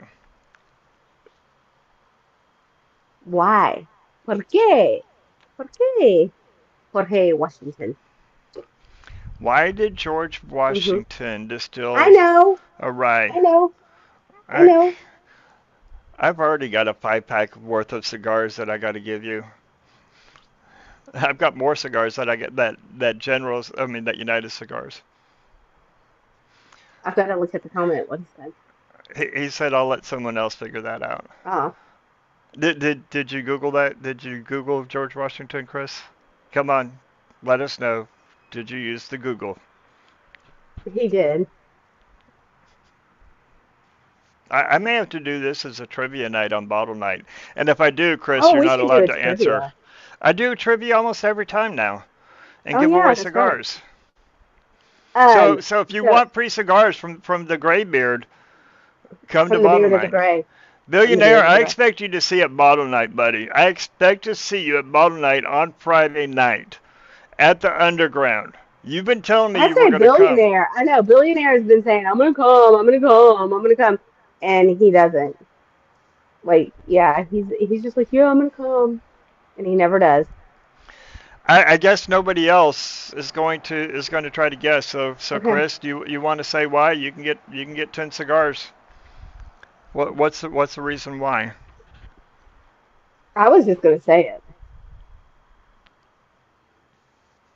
Let's give him a second if he's typing, Okay, because yeah, he's typing on his phone and he's got to do I that know. poke number. Uh-huh. Giving Chris shit. And he's got those eyes. We have old eyes. Yep. I can say we have old eyes because I have old eyes. Convinced his employer I gotta read what he said. convinced his employer that producing whiskey made from corn and rye grown on the estate would be a natural complement for his milling business. And Chris came back and said making money from his milling business. So yes, is making monies from his Yeah, milling making it. business But he was using that money for and for a for to particular. pay. Yeah. Oh, I almost said it. Go ahead, He because okay. that is the right He was answer. yeah. He was using that money to pay off the debt that America owed for the Revolutionary War Yep, because is to help pay for the yeah, war. it was to help pay for the war. So that's why it's he started the rye and rye. And that was the cool thing is before before all the stuff we couldn't they weren't really growing crops for alcohol. Then he started doing it to pay off, and then that's when they realized, oh, we can make rye, we can make different things, and then they actually gave if people would make rye and bottle it like American rye, they actually gave them breaks on land prices Yep. and taxes.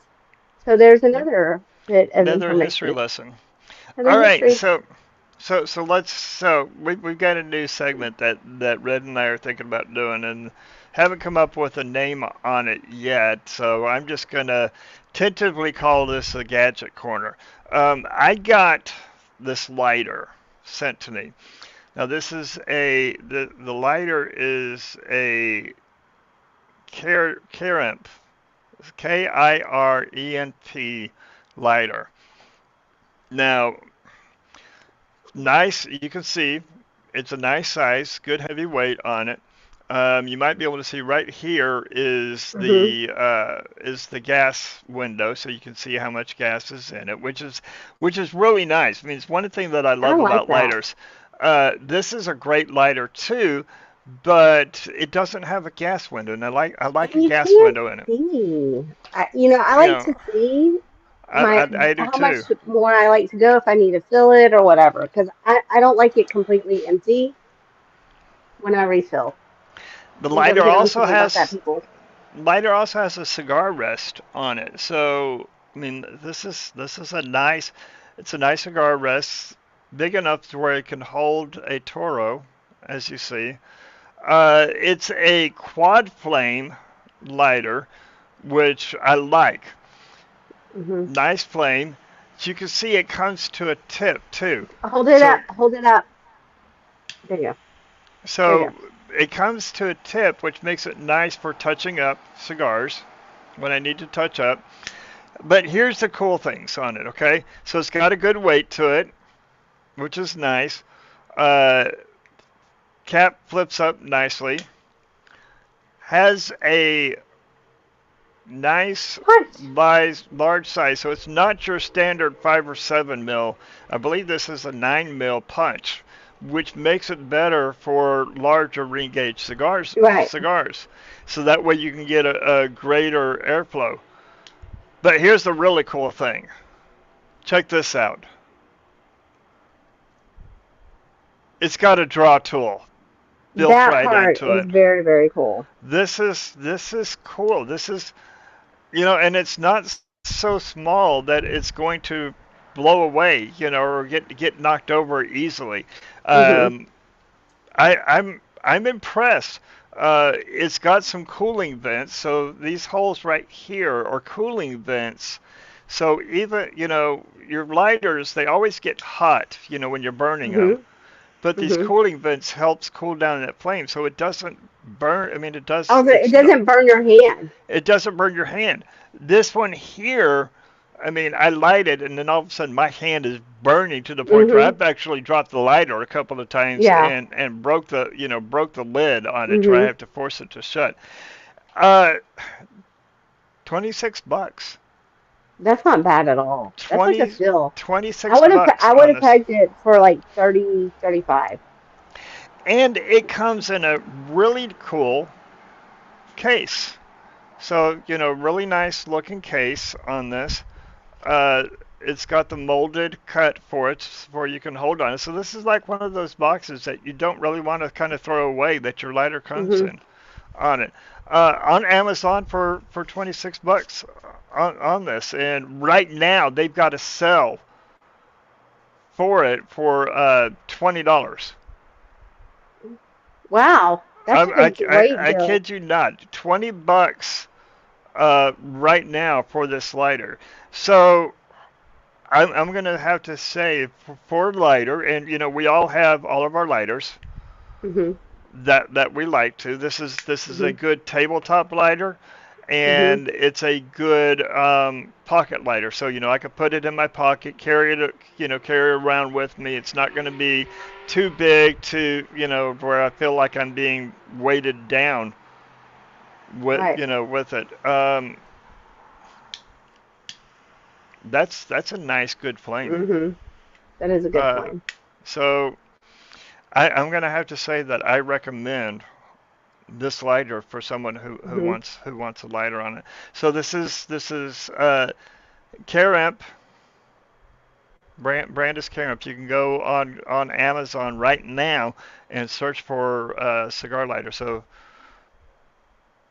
there you go. It's a good There, size too. It's like yeah, not too bulky. It's not like the big Buddha where it's like their right, tabletop. Because I right. used to carry my big Buddha around, I and carried my then big Buddha around too. This one's going to start traveling. Is going to start traveling with me. Um, as I going back and forth to different lounges, and what have you. So yeah, I'm impressed. mhm. This is a good quality lighter to go with. So there's the gadget corner. Let us know what you think about that. Is this a segment that you would like to see from us, where Red and I, come in and we talk about particular type of accessories with cigars or with whiskeys, wines, and such? Because there's a lot of different accessories, especially with wines. With all the Oh different yeah, types of openers and corks and decanters. decanters and Yeah, such. Is this something that you would like to see us add into the show? All right, so we got Chris, yes on gadgets. Um, yes. the gadget corner. All Hmm. right. Very cool. Um, I think that's cool. I like it. One of my favorite accessories here, even though like I don't have them all the time, and I use them in cigar lounges. I'm going to say this. I rarely put my cigar on the ashtray.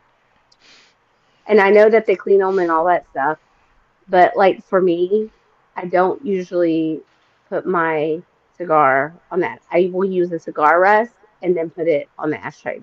That's just me, you know. Mm, Um, so I'm like big and I like to collect my little cigar rests. That's just like a unique thing. In case you didn't I know. I like my cigar rest too. I don't have a cool cigar case, um, which the cigar case that was one. I apologize. I haven't been able to ship it out yet due to financial reasons. That is going out on Friday. So if you happen to be watching or happen to be watching this later, it is going out on Friday. Again, I Mhm. apologize for the delay. It was not intentional. Uh, Life happens. Yes, It's life kind happens. of in one of those situations. I hope you can come out to and visit us on Bottle Night. I am going to be bringing Yeah. multiple. Yes, I am bringing Red personally. I'm going to go to her house. I'm going to pick her ass up. I'm going to say, "You're coming to this, damn it."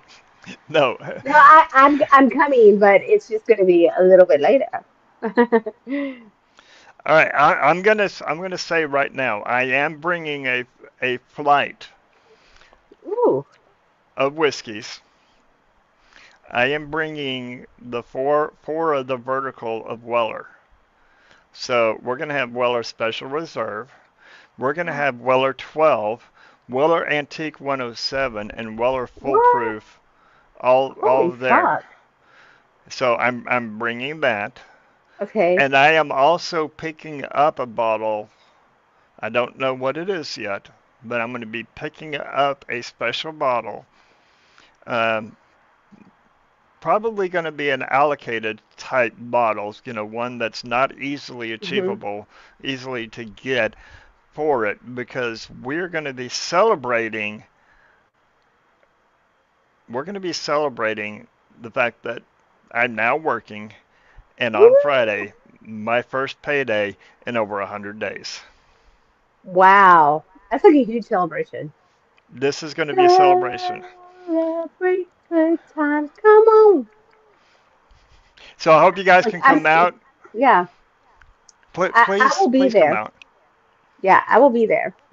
And normally I'm not like too late. So I don't think I get there about like 9 or 10 o'clock. I don't Oh get no there no that no late. no.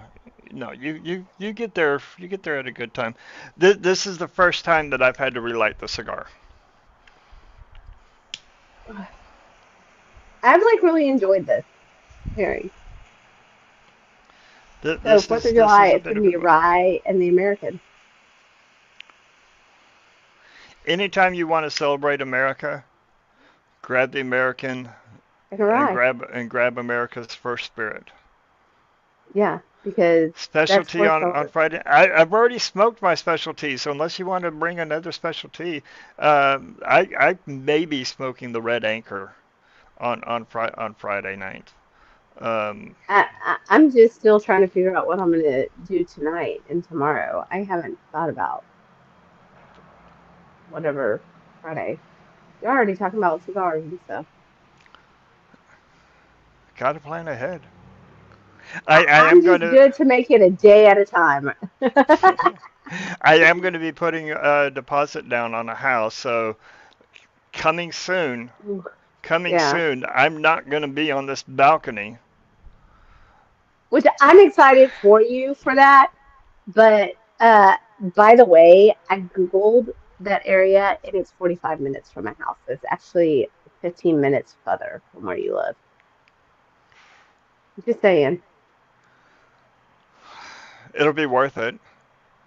We'll have Yeah. more area to more Yeah, area to that is drink. You know, true. more area. Yeah, I'm excited, but like, mm, and I don't mind driving. I enjoy driving. I'm one of those people that like I wish I didn't mind living 30 to 45 minutes from wherever I worked because that gave me time to decompress, to listen to. But now I work 3 miles from my house, which is great. But here's the crazy thing. Even though I live 3 miles from where I work, I go through 10 to 12 stoplights and I go through four school zones. And it probably takes you 30 Isn't that minutes to get insane? there. It's No, crazy. And, and you would drive 2 hours, 2 hours to go to the cigar lounge to work there for your apprenticeship, and you weren't even getting paid. an You, hour you, there. Sometimes it was about like an hour if I took the toll. If I didn't take the toll, like if I was strapped for cash, then it would be the 2 hours. So, I mean, I like to drive. Uh, so Okay, so go to the website. Like, okay, whenever y'all are asking like where we can find the cigars, we cannot really tell you where to purchase them.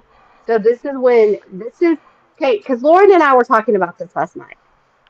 Because YouTube, Instagram, TikTok, they're getting harder about like things like this, y'all.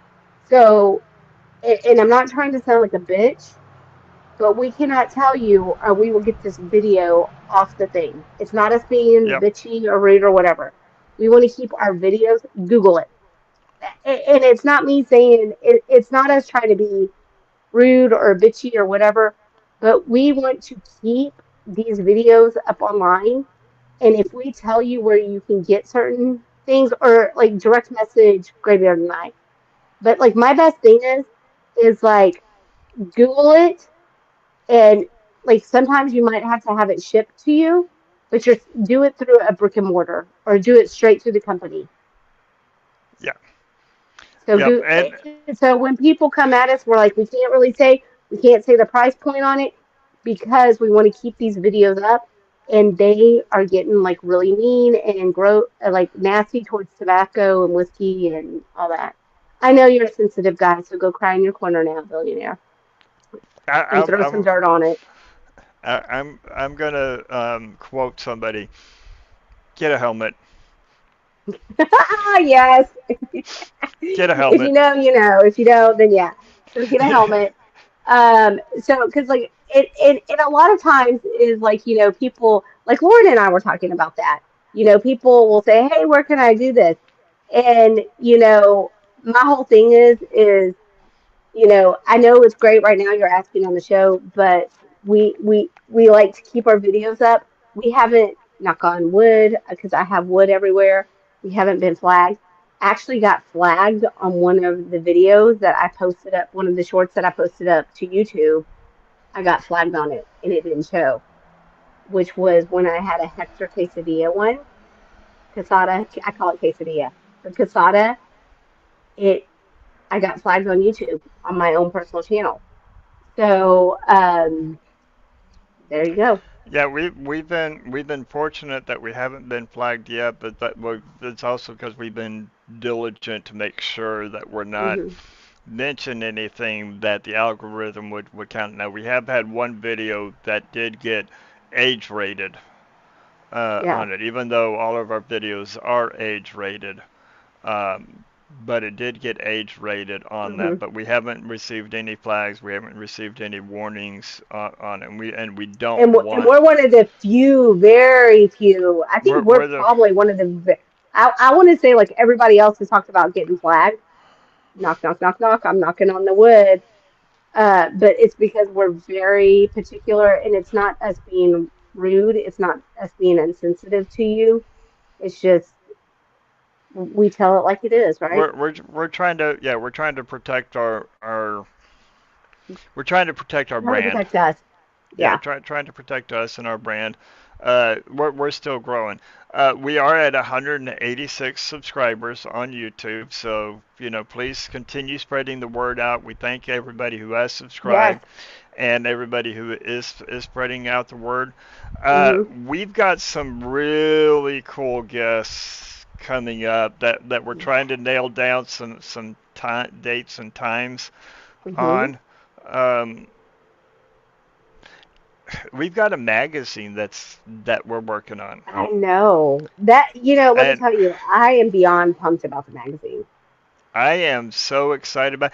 This has been a dream of mine for as long as I can remember. I have always dreamed. I've dreamed about writing for a magazine or doing pictures of photography, because my degree is actually in photography, of being a photographer for a magazine, and it has grown into being a writer for a magazine. So now I do write, and I consider Leaf and Grain a magazine because we are. Hmm. Right now we're a website magazine based website, and we're gonna have our first um, digital publication of the EPUB. magazine. Hmm. That's the articles in it. It's not going to be articles that you will find on the website. You will only be able to read those in the magazine itself. And I write for Whiskey Network magazine.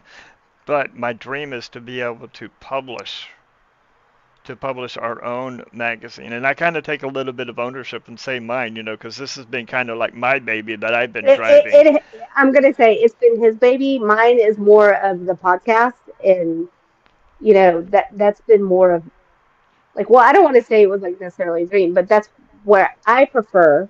That's what I enjoy, and he's more of the writer, and he enjoys that thing. So, and we make it work, right? We do, we do. Hmm. So I'm not going to say who our cover story is on the magazine yet, because I want people to be surprised. But we've already nailed down. We've got a big name, very well known name We in the actually cigar have industry. two. We've got two. Well, Yeah, we've got we've two actually big got names on the more. magazine. We actually have like two big names, and then like another boutique. My two pieces I'm excited about. Yes. Yeah, we've got some great pieces for the first issue, and we've already nailed down who's going to be our cover story for issue number 2. So we're already thinking And coming on the ahead show. and Hmm. coming on the show, but we're already thinking ahead of what's going to come out in number 2. Now the magazine is going to be uh, quarterly based, and we're Hmm. going to do it at the end of the quarter, so that way we're not competing Other one. with the big ones that are come out at the first first of the quarter. So we'll be coming out round the third week of the last month of the end of each quarter. Um, I'm already starting to price out printers to print an actual printed version of our magazine. So maybe issue number 3, issue number 4, maybe a printed version of it. But be looking for that. Um, we were supposed to have a guest on tonight, and we had to reschedule with him. That happens, and that Hmm. actually worked out for both of us. Hmm. Um, oh, this is this is a good question. Um, well, let's talk a little because you've got what's coming up next after your apprenticeship. You've got a couple of Mhm. things coming up, and I've got a couple of things coming up Mhm. that I'm going to be doing as well. So let's So, you answer this one. and we're going to talk about like the apprenticeship because like one of the ladies was asking me about it. Like, she was talking about the sommelier. So like she's working on her cigar sommelier, which Graybeard, he has a cigar sommelier. So the difference is like, I think when you first thought like, I was going to get my CRT, you're thinking it was going to be kind of along the lines of your sommelier. Hmm. But then when we talked about it and you realized how in depth it was, you were like, fuck, wow, that's a lot. Because when you're working for your CRT, which is certified retail tobacconist, you have to complete 500 hours in a shop. So that took a hot minute. Then you have to take a test, which is over 100 questions. The questions go from like they'll give you a cigar and you have to tell the blend of it. They're going to say, they'll say, let's say, what's the American? Tell me the binder, wrapper, filler.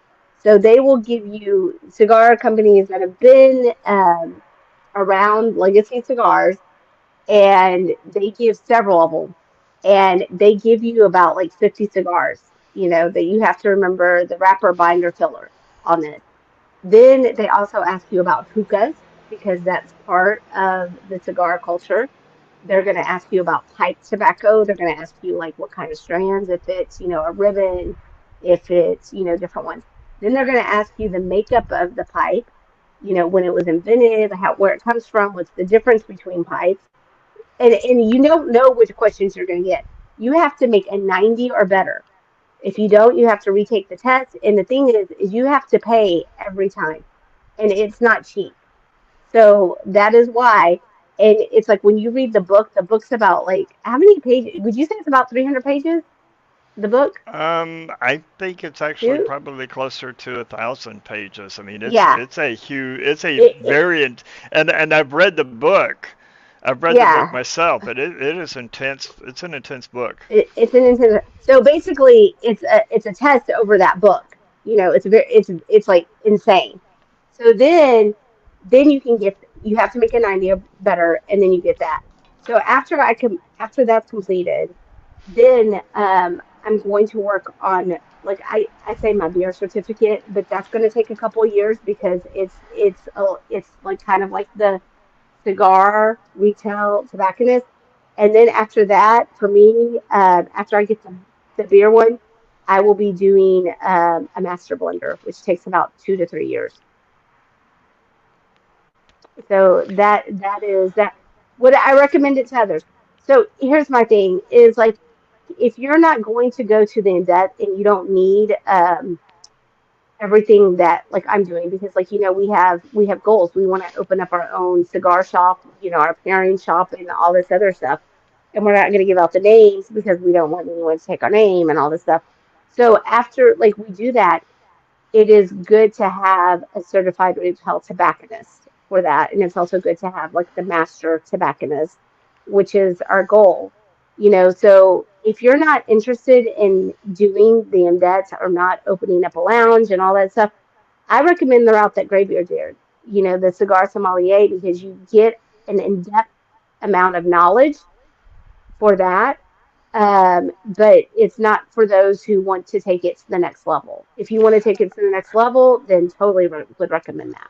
I and I wouldn't recommend unless you're wanting to really get in depth into the concierge part of it. Then yes, going down the path that I went. I went down a different path, and it was equally as intense, but just on cigars and the Hmm. pairings of cigars with Right. it.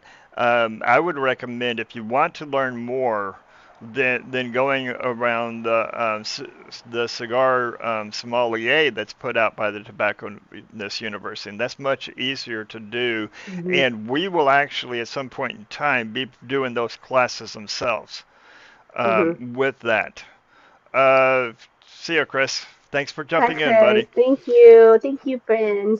I Um, will be going for my master sommelier through the IACS, which requires you actually going down to Dominican Republic or Nicaragua and spending a Right. time there, because you actually have to be out in the field, work in the field, Mhm. work through all of the different processes. So that's in the future for me. Next year, I'm going for my level 3 in my wine sommelier. Mhm. So that's going to be intense. That's going to take quite a bit of time to do as Mhm. well, and I'll also be going for my level 3 in spirits as well, Mhm. which is going to be equally as tense. And these aren't cheap. These No. these aren't cheap. My No. level 3, Because I don't know. I know that for the master cigar sommelier, that the class itself is over $1,000, and that doesn't count yeah. the trip. For the Correct. level 3 wine, that's well over 1,000, and as is for the spirits. So I echo what she's saying. Unless you're wanting to do this as a career, then I would go the easier path. The Mhm. easier path of the certified cigar sommelier through Tobacconist University, Yeah. and And it's like much cheaper too. I'm doing the Tobacco University. That's where I'm getting mine, which is different from where Graveyard got his, and he's working towards his. So for what I'm doing, I had to do in a shop and online. For Right. what the sommelier, it's only online. It's only So online. it's only online. So, and then you also have to get a sponsorship from a tobacco that's willing to sponsor you. So there's a lot of details. Again, this is kind of like, you look for what you're doing. Tobacco University is what I'm doing. They have different courses. I know that Sin, she has hers through Tobacco University. There's several places that have it. And the thing is the reason I'm taking my time is because you have to pay for each test, and you're dropping a good penny on that when you're taking those tests. So I'm not gonna rush it. I'm taking my time because I'm only gonna take it once, and I have to make it 90 or above. Um, and you can't use any of your test materials because they record you as you're taking the test. It's a proctored So test. Yep. it's a proctor Yep. test. So I only want to have to take it. I've known several people who have attempted to take it and they failed and they just said, F it. They've just given up. So they're like, and that's the thing is if you see people with a CRT after their initials or whatever, my thing is like give them respect because it is a it's a difficult process. It requires more. So I, I will say that. And when shops can bring in the people that are CRTs, it brings value to their shop and recognition to their shop as well. Well, and it's easier for that shop to be a TAA shop, Hmm.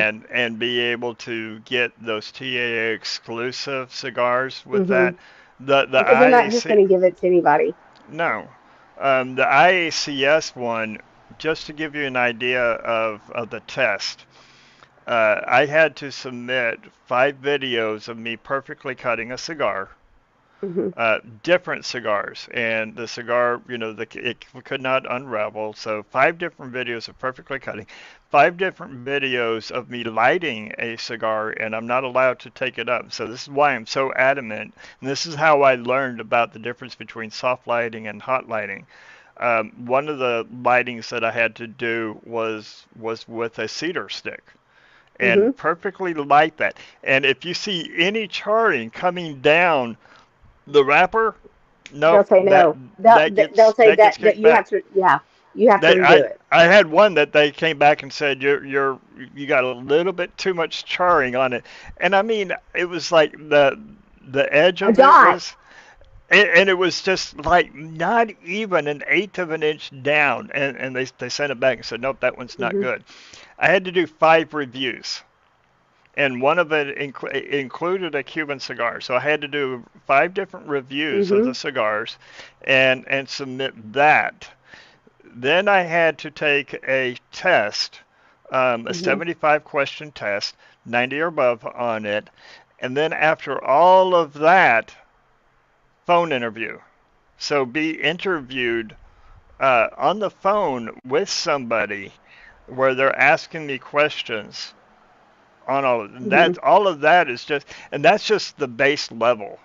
That's just Yeah. the base of it. So that was pretty intense. And some questions would be like, okay, what is the main seed that comes out of Honduras? What is the main Hmm. seed that comes out of Brazil? What are some of the main Hmm. seeds? What is the main seed that Dominican Republic is known for? And you've got to be able to know that. What Yeah. kind of Because if flavors you do don't, you get from these seeds? hmm What kind of flavors uh, do you get from Ecuador? yeah. And so The these are all part of it. yeah. So they're not playing around on these sets, y'all. No, no, they're So not. and that's why you see the people. So like, eh, well, and I'm gonna say not every like sommelier is that way. So you have to look around. Um, that's another thing. Is so, but whenever you see people posting their sommelier things, their cigar sommelier, there's a freaking reason why. And then there's also like, when you see CRTs, which is, um, it's like an in debt. It takes people like a couple of years to do these. So that's why. But next question, billionaire asked, do you feel like you've learned more than you knew going in? Uh, do you feel need a big foundation in cigar knowledge before starting it? Um, I'm gonna say like I knew some stuff, but I think going through this, I have like gained so much more knowledge that I didn't even know was out there. You know, and I really think in like graveyard, I think like a beginner could start out with this because of the knowledge in the books and what you're reading is I really think if you're going to do a sommelier one, and it depends on which sommelier, because there's also certificates, and like there's one that's the Sister of the Leaf Global Movement that they produce a certification. Is it what Graybeard went through? No, it's a lot easier to obtain their certification than it is the one that he got. So you have different levels, and I think the people who've gone through the certifications and when they were looking through it, um, when it comes through the actual university or through that company, if that makes sense, it's going to Mhm. be more rigorous. Um, it's not going to be. Does that make sense? It's not going No, to be as rigorous as what we went through. I agree, and I think that's where the Tobacconist University, that cigar sommelier program that they've done, they've designed it for the average Beginners, cigar consumer. hmm right? But the one you went through was completely different. Oh yes, Yeah, it, it's not the same. So the one he went through was an international one. It was completely different than the cigar sommelier at Tobacco University. So you've got to look through the different ones that are doing it, and I even looked at like like their CRT, and I was shocked that it wasn't as challenging, and I hate to say it, but I'm just going to say it wasn't as challenging as what Tobacco University offered on theirs. I no, You know? I would agree because you cover much more. We didn't cover pipes. We didn't cover hookah. We didn't cover. I mean, we talked about the difference between the white Hmm. tobaccos and they And the called it dark the black. tobaccos. Yeah, Yeah. they called it the black tobacco, dark tobacco. We Hmm. did go over those. We went really in depth into the different regions. We went really in Hmm. depth into the history and where cigars came from Right. and that whole It, history of it. yeah. We went really in depth into the entire process Right. from seed to delivery. But Right. ours was all from that concierge type. Right. point, Right. we didn't cover anything retail, nothing about the business. We went Yeah. in depth And into pairings and yeah. different It, sommeliers from different industries too. right. There's a water sommelier. Did you know that? Yes, I actually did. So Actually did. we actually had So a module that was put on by this guy who's a water sommelier, and he's talking about, in depth about different types of waters yeah. and what goes into Yeah. that. And I was just like, what? Yeah. I had no idea. And that's that's the thing is like we hit on that, but we also hit on how to keep your humidor, how to, and we went in about the taxes of Yeah. tobacco. You went into about the taxes of the pipe. So it depends on what you're looking for. I, to me, honestly, if you're looking for just like, a fun certification for thing, I would do Tobacco University for you, billionaire. I wouldn't go to the one that Graybeard went. I would do Tobacco University Somalia. You're still going to get some in depth. You're going to learn about the pairing. You're going to learn like some of the things that he talked about. Um, but it's not going to be as strenuous as what he went through, if that makes sense. No, it's not. I agree. I would recommend that. And at some point in time, probably I'm just throwing a guesstimate out there. Don't hold me to this, but I'm thinking, sometime maybe between, around mid 2024 or the latter half of Mm-hmm. 2024, where um, we're going to offer, or we're going to be delivering the Tobacco University Cigar Sommelier, you know, to where But you can do that through us. yes, and here's my thing. I think ours is going to be a little bit more strenuous than other ones out there, but I think Oh yeah, we have more to cover.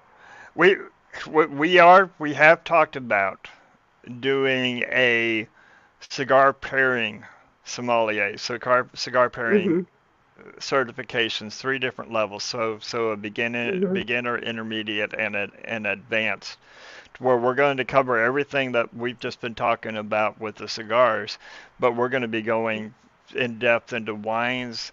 We're going to be going Hmm. in depth into spirits. We're going to be going in depth into beers, and that's another reason Yeah. why we're going through all of this so that we can Hmm. see what those programs are, and be able And to decide what it is that we're going to teach as it relates to what our focus is, which our focus is all around the pairings.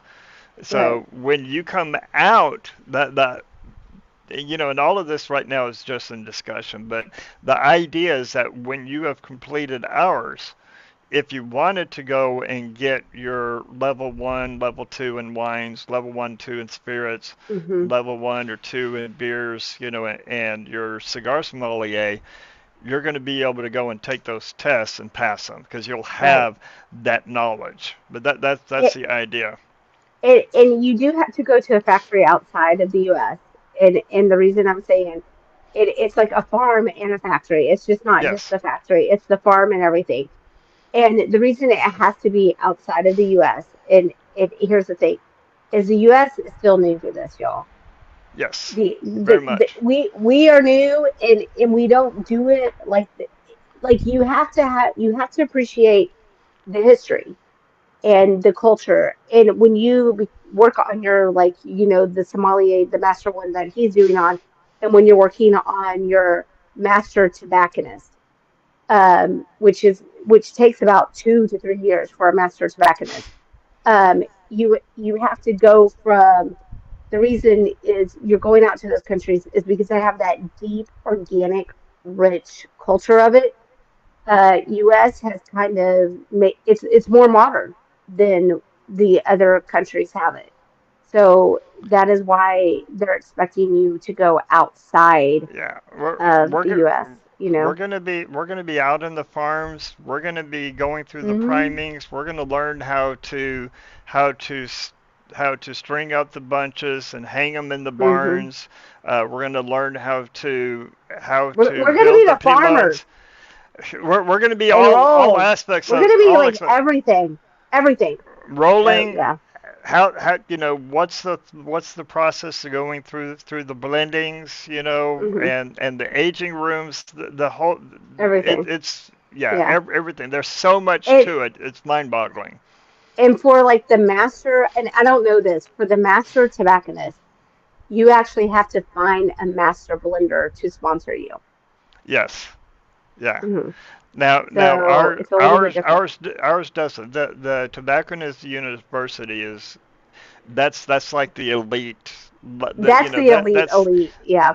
that's at the elite level. So when you get your master tobacconist, that'll be much more intense than mine. That would be on par of me getting my level 3 wine sommelier, Right.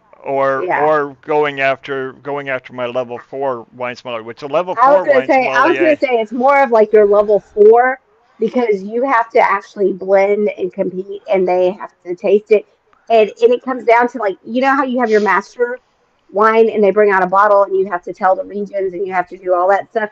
You have to do that for your master blender, but then you also have to create one, and they all have to agree on it. So, I mean, when we're talking about the certifications that we're doing, it's like it's the heavy hitters. It's the ones that you know your regular run of the mill. And here's another thing that I'm going to say, and I'm going to get on a little tangent on this, and I'm not knocking anyone, and I'm not belittling anyone, but there's people who have created podcasts that don't have their sommelier, they don't have their certified retail tobacconist.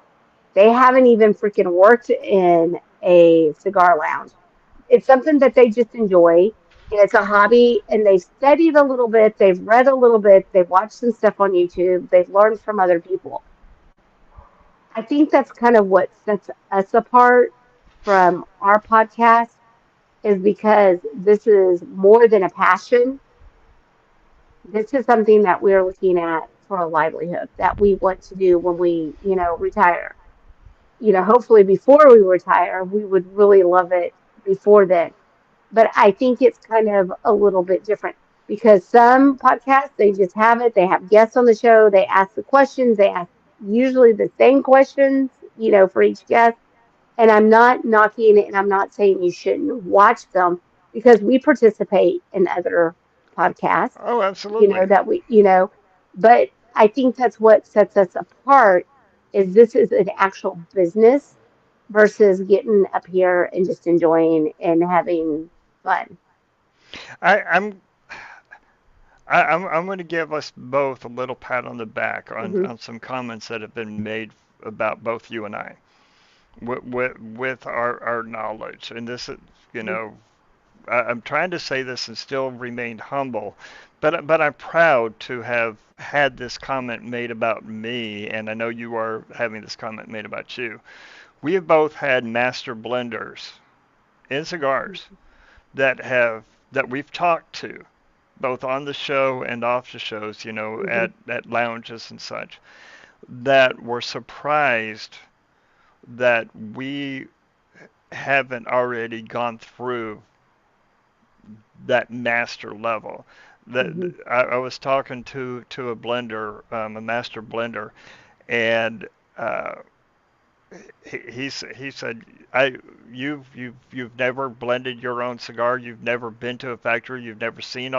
all of this, and I said, yeah, and he goes, dude, you know as much in some areas more than a lot of people that I've worked with. He said everything that you're talking about right now, you are 100% on point when it Hmm. comes to flavors, when it comes to blendings, when it comes to the process, when it comes to the leaves, when it comes to the terminology of Hmm. it. And he said, I absolutely encourage you to continue on with that because you're already there. And that's been Right. said about Red and myself. And Right. that's not to boost us up any. That's just to say the level of depth of what we've studied on our own Hmm. and through the programs that we've gone into. And it's because that's how passionate we are. You're right. This is this is your retirement. This is my retirement. This Mhm. is Matt's retirement. This is everybody who's been on our team. Our writers. This Mhm. is their. We're not just building this business up for the three of us. We're building this Mhm. business up for Chris Coulter, for Terry, Mhm. for Joe, for Gabe. Mhm. For everybody who has said, I believe in what you guys are doing. I want to be a Mhm. part of it. For Yeah. David Jeffries, who does coffee, they want to be a part of this Mhm. because they see our passion and that we're serious about this. And my thing is like, and I'm gonna take it, and I kind of want to touch on this a little bit because on my other podcast that I do, we had a cigar, Bella Damas. I probably Bella Damas cigar. I probably mixed it because No, my it's dyslexia. Belladama. Yep. Yeah. Okay. So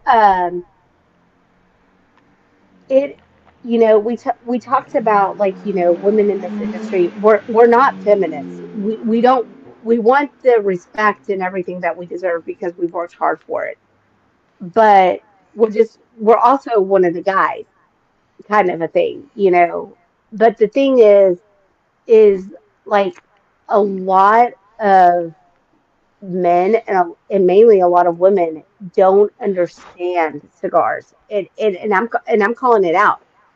And one thing about like what I did last night about the herf, was really, really fun because I had women that were new smokers and I had women who'd been doing it and they're like, oh yeah, this is like, the seca, or this is this part of the leaf. So we talked about like the different parts and we talked about ripers and binders and stuff. And other women, it was really fun to see that they wanted to know about it. They were eager to learn and they were excited to learn. Hmm. Um, and it sparked an interest in them. And the thing is you don't see people having that knowledge, and I think it's like, to having that knowledge takes it to something that's even more enjoyable, kind of like how we were talking about earlier. When I was smoking cigars and I didn't know how much work and science went into it, and once I found out that work in science, I appreciated it more. So I think when you gain more knowledge of the wines, the spirits, the beers, when you gain more leaf and grain, because everything comes from either a leaf or a grain, Yep. when you have that knowledge, you appreciate it so much more and it becomes even more beautiful to you. So Uh, I think that I think that I think that's what sets us apart from other podcasts, from other, magazines.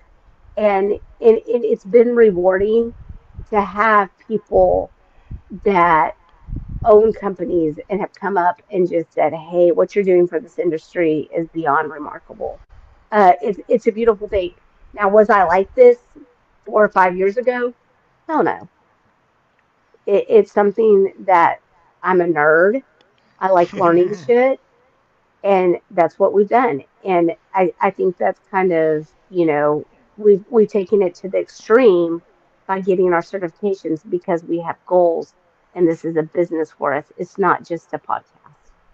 no, I don't even call it a podcast anymore. I, I This is our show. Yeah, I call it a show too. I call it a Yeah. show too. So, This not a podcast anymore. This is our YouTube show. hmm That's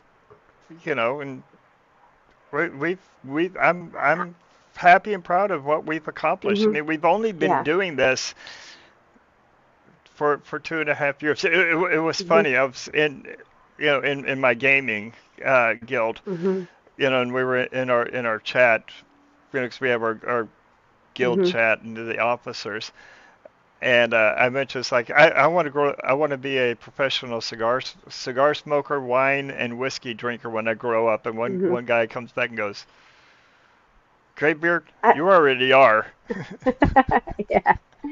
And the thing is, it's kind of like Luciano says, the more you, and I've said this in education, and I think that's probably why I have like 5 master's degrees. And I started working towards my doctorate, and I was working towards my doctorate, then COVID happened, and I haven't picked it back up.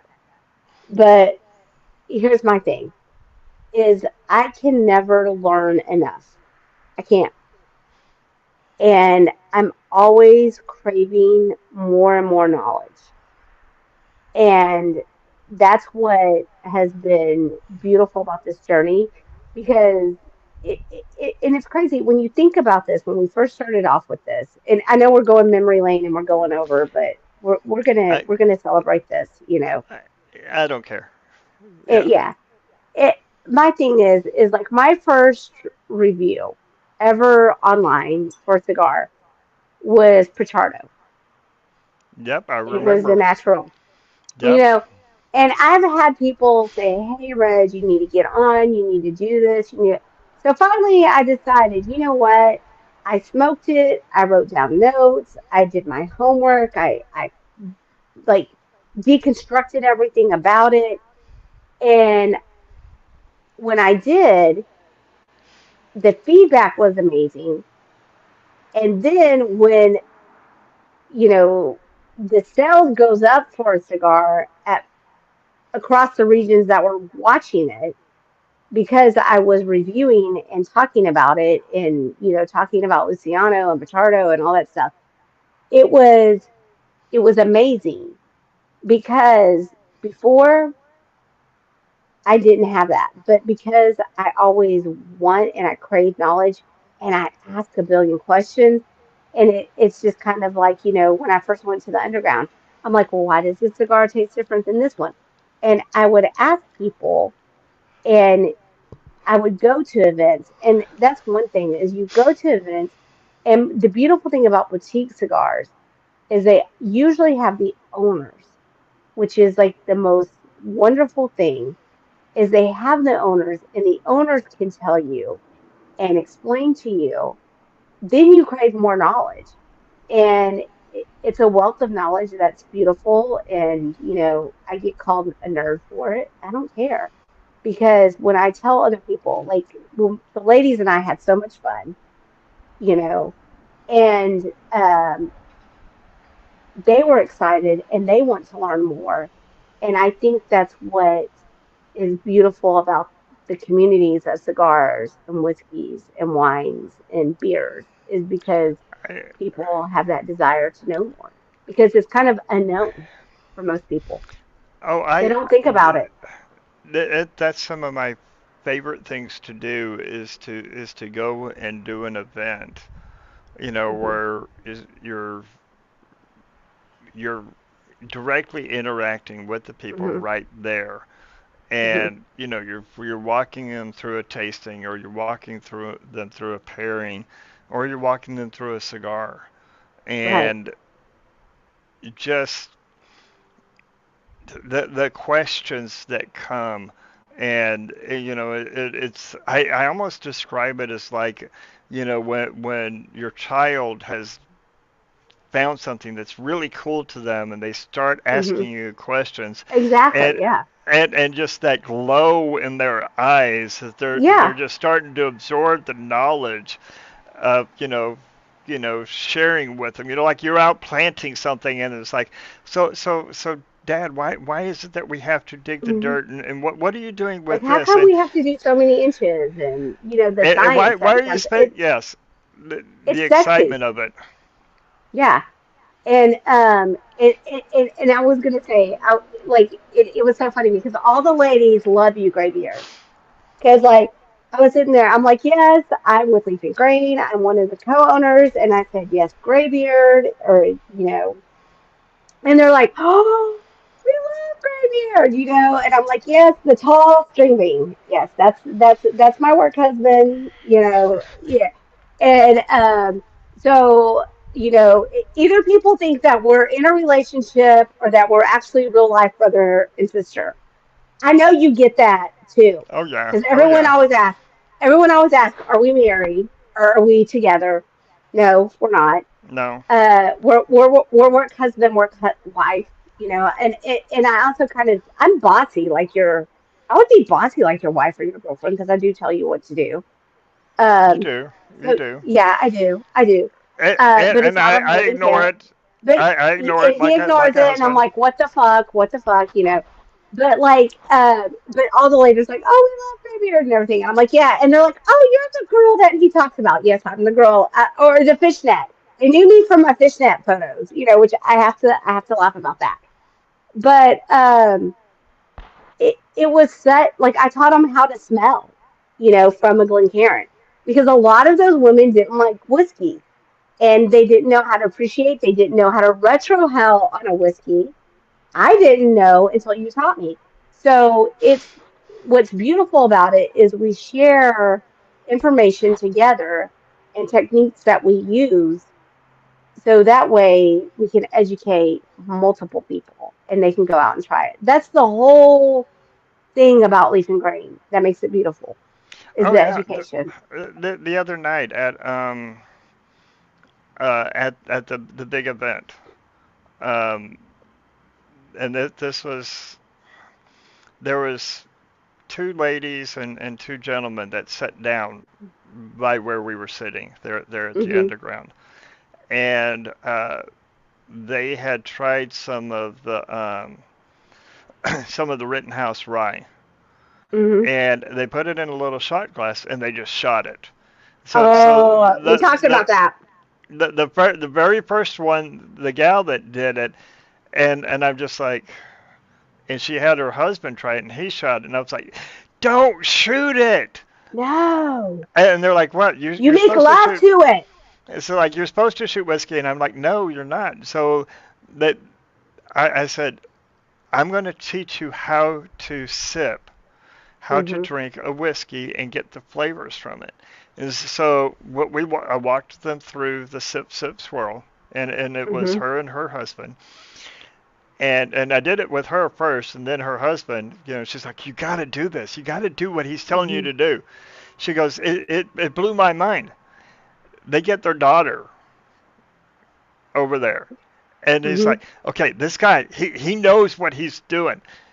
He's going to teach you how to drink a whiskey so you can actually enjoy the whiskey." Right. She goes, "Oh, I don't drink whiskey." It's just like, no, no, seriously, listen to what he's doing. So walked Hmm. her through it.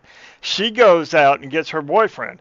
Boyfriend comes in, teach him how to do Okay. it, and Yeah. they're all like, I'm never gonna drink whiskey the way I used to again." It and what amazes me is like and I was even saying it. Like I used to shy away from tequila. I was like F tequila. We all did this to tequila because I was like tequila floor.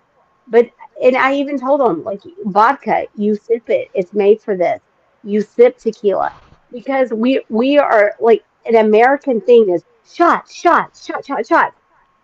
It's not that way in other cultures. Other cultures in other countries want you to enjoy and sip it and take the moment and appreciate the art that went into it. So I think that's kind of I went off on a tangent about like why we're different and everything. But I think it's kind of important and it's kind of like what Billionaire said, with his thing is, it's a wealth of knowledge between y'all. It's very hands on and he has a new respect for cigars. And that's what most people who tune into our show, they've learned so much. Uh, do y'all do y'all's degree requires continuing education? Um, like if you want to go, like for my CRT, the reason I chose the CRT was I could build it for a master blender. There were certain ones that you can't build on for a master blender. There's certain certifications you have to have for a master blender. And I'm going to say the same for Graybeard. There are certain sommeliers, certain levels that he has to go through that builds up on it, and the expectations are greater. So when you're doing it, you have to look at what you want. Like I know for the Tobacco University, if you do the cigar sommelier, you can't That's it. build on to Yep. that's it.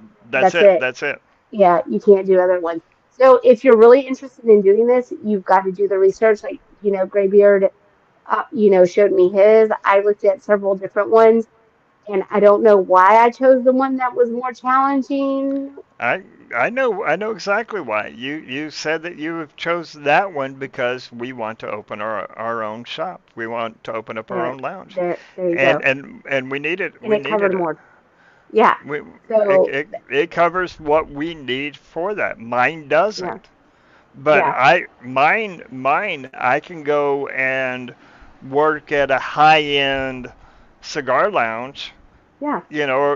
like a Most high definitely. end Or a hotel that wine thing. Yeah. wines, yeah, and be that sommelier that Hmm. walks you through it. Mine is a different area focus. There's a lot of crossovers between Yeah. ours, Yeah, but there is.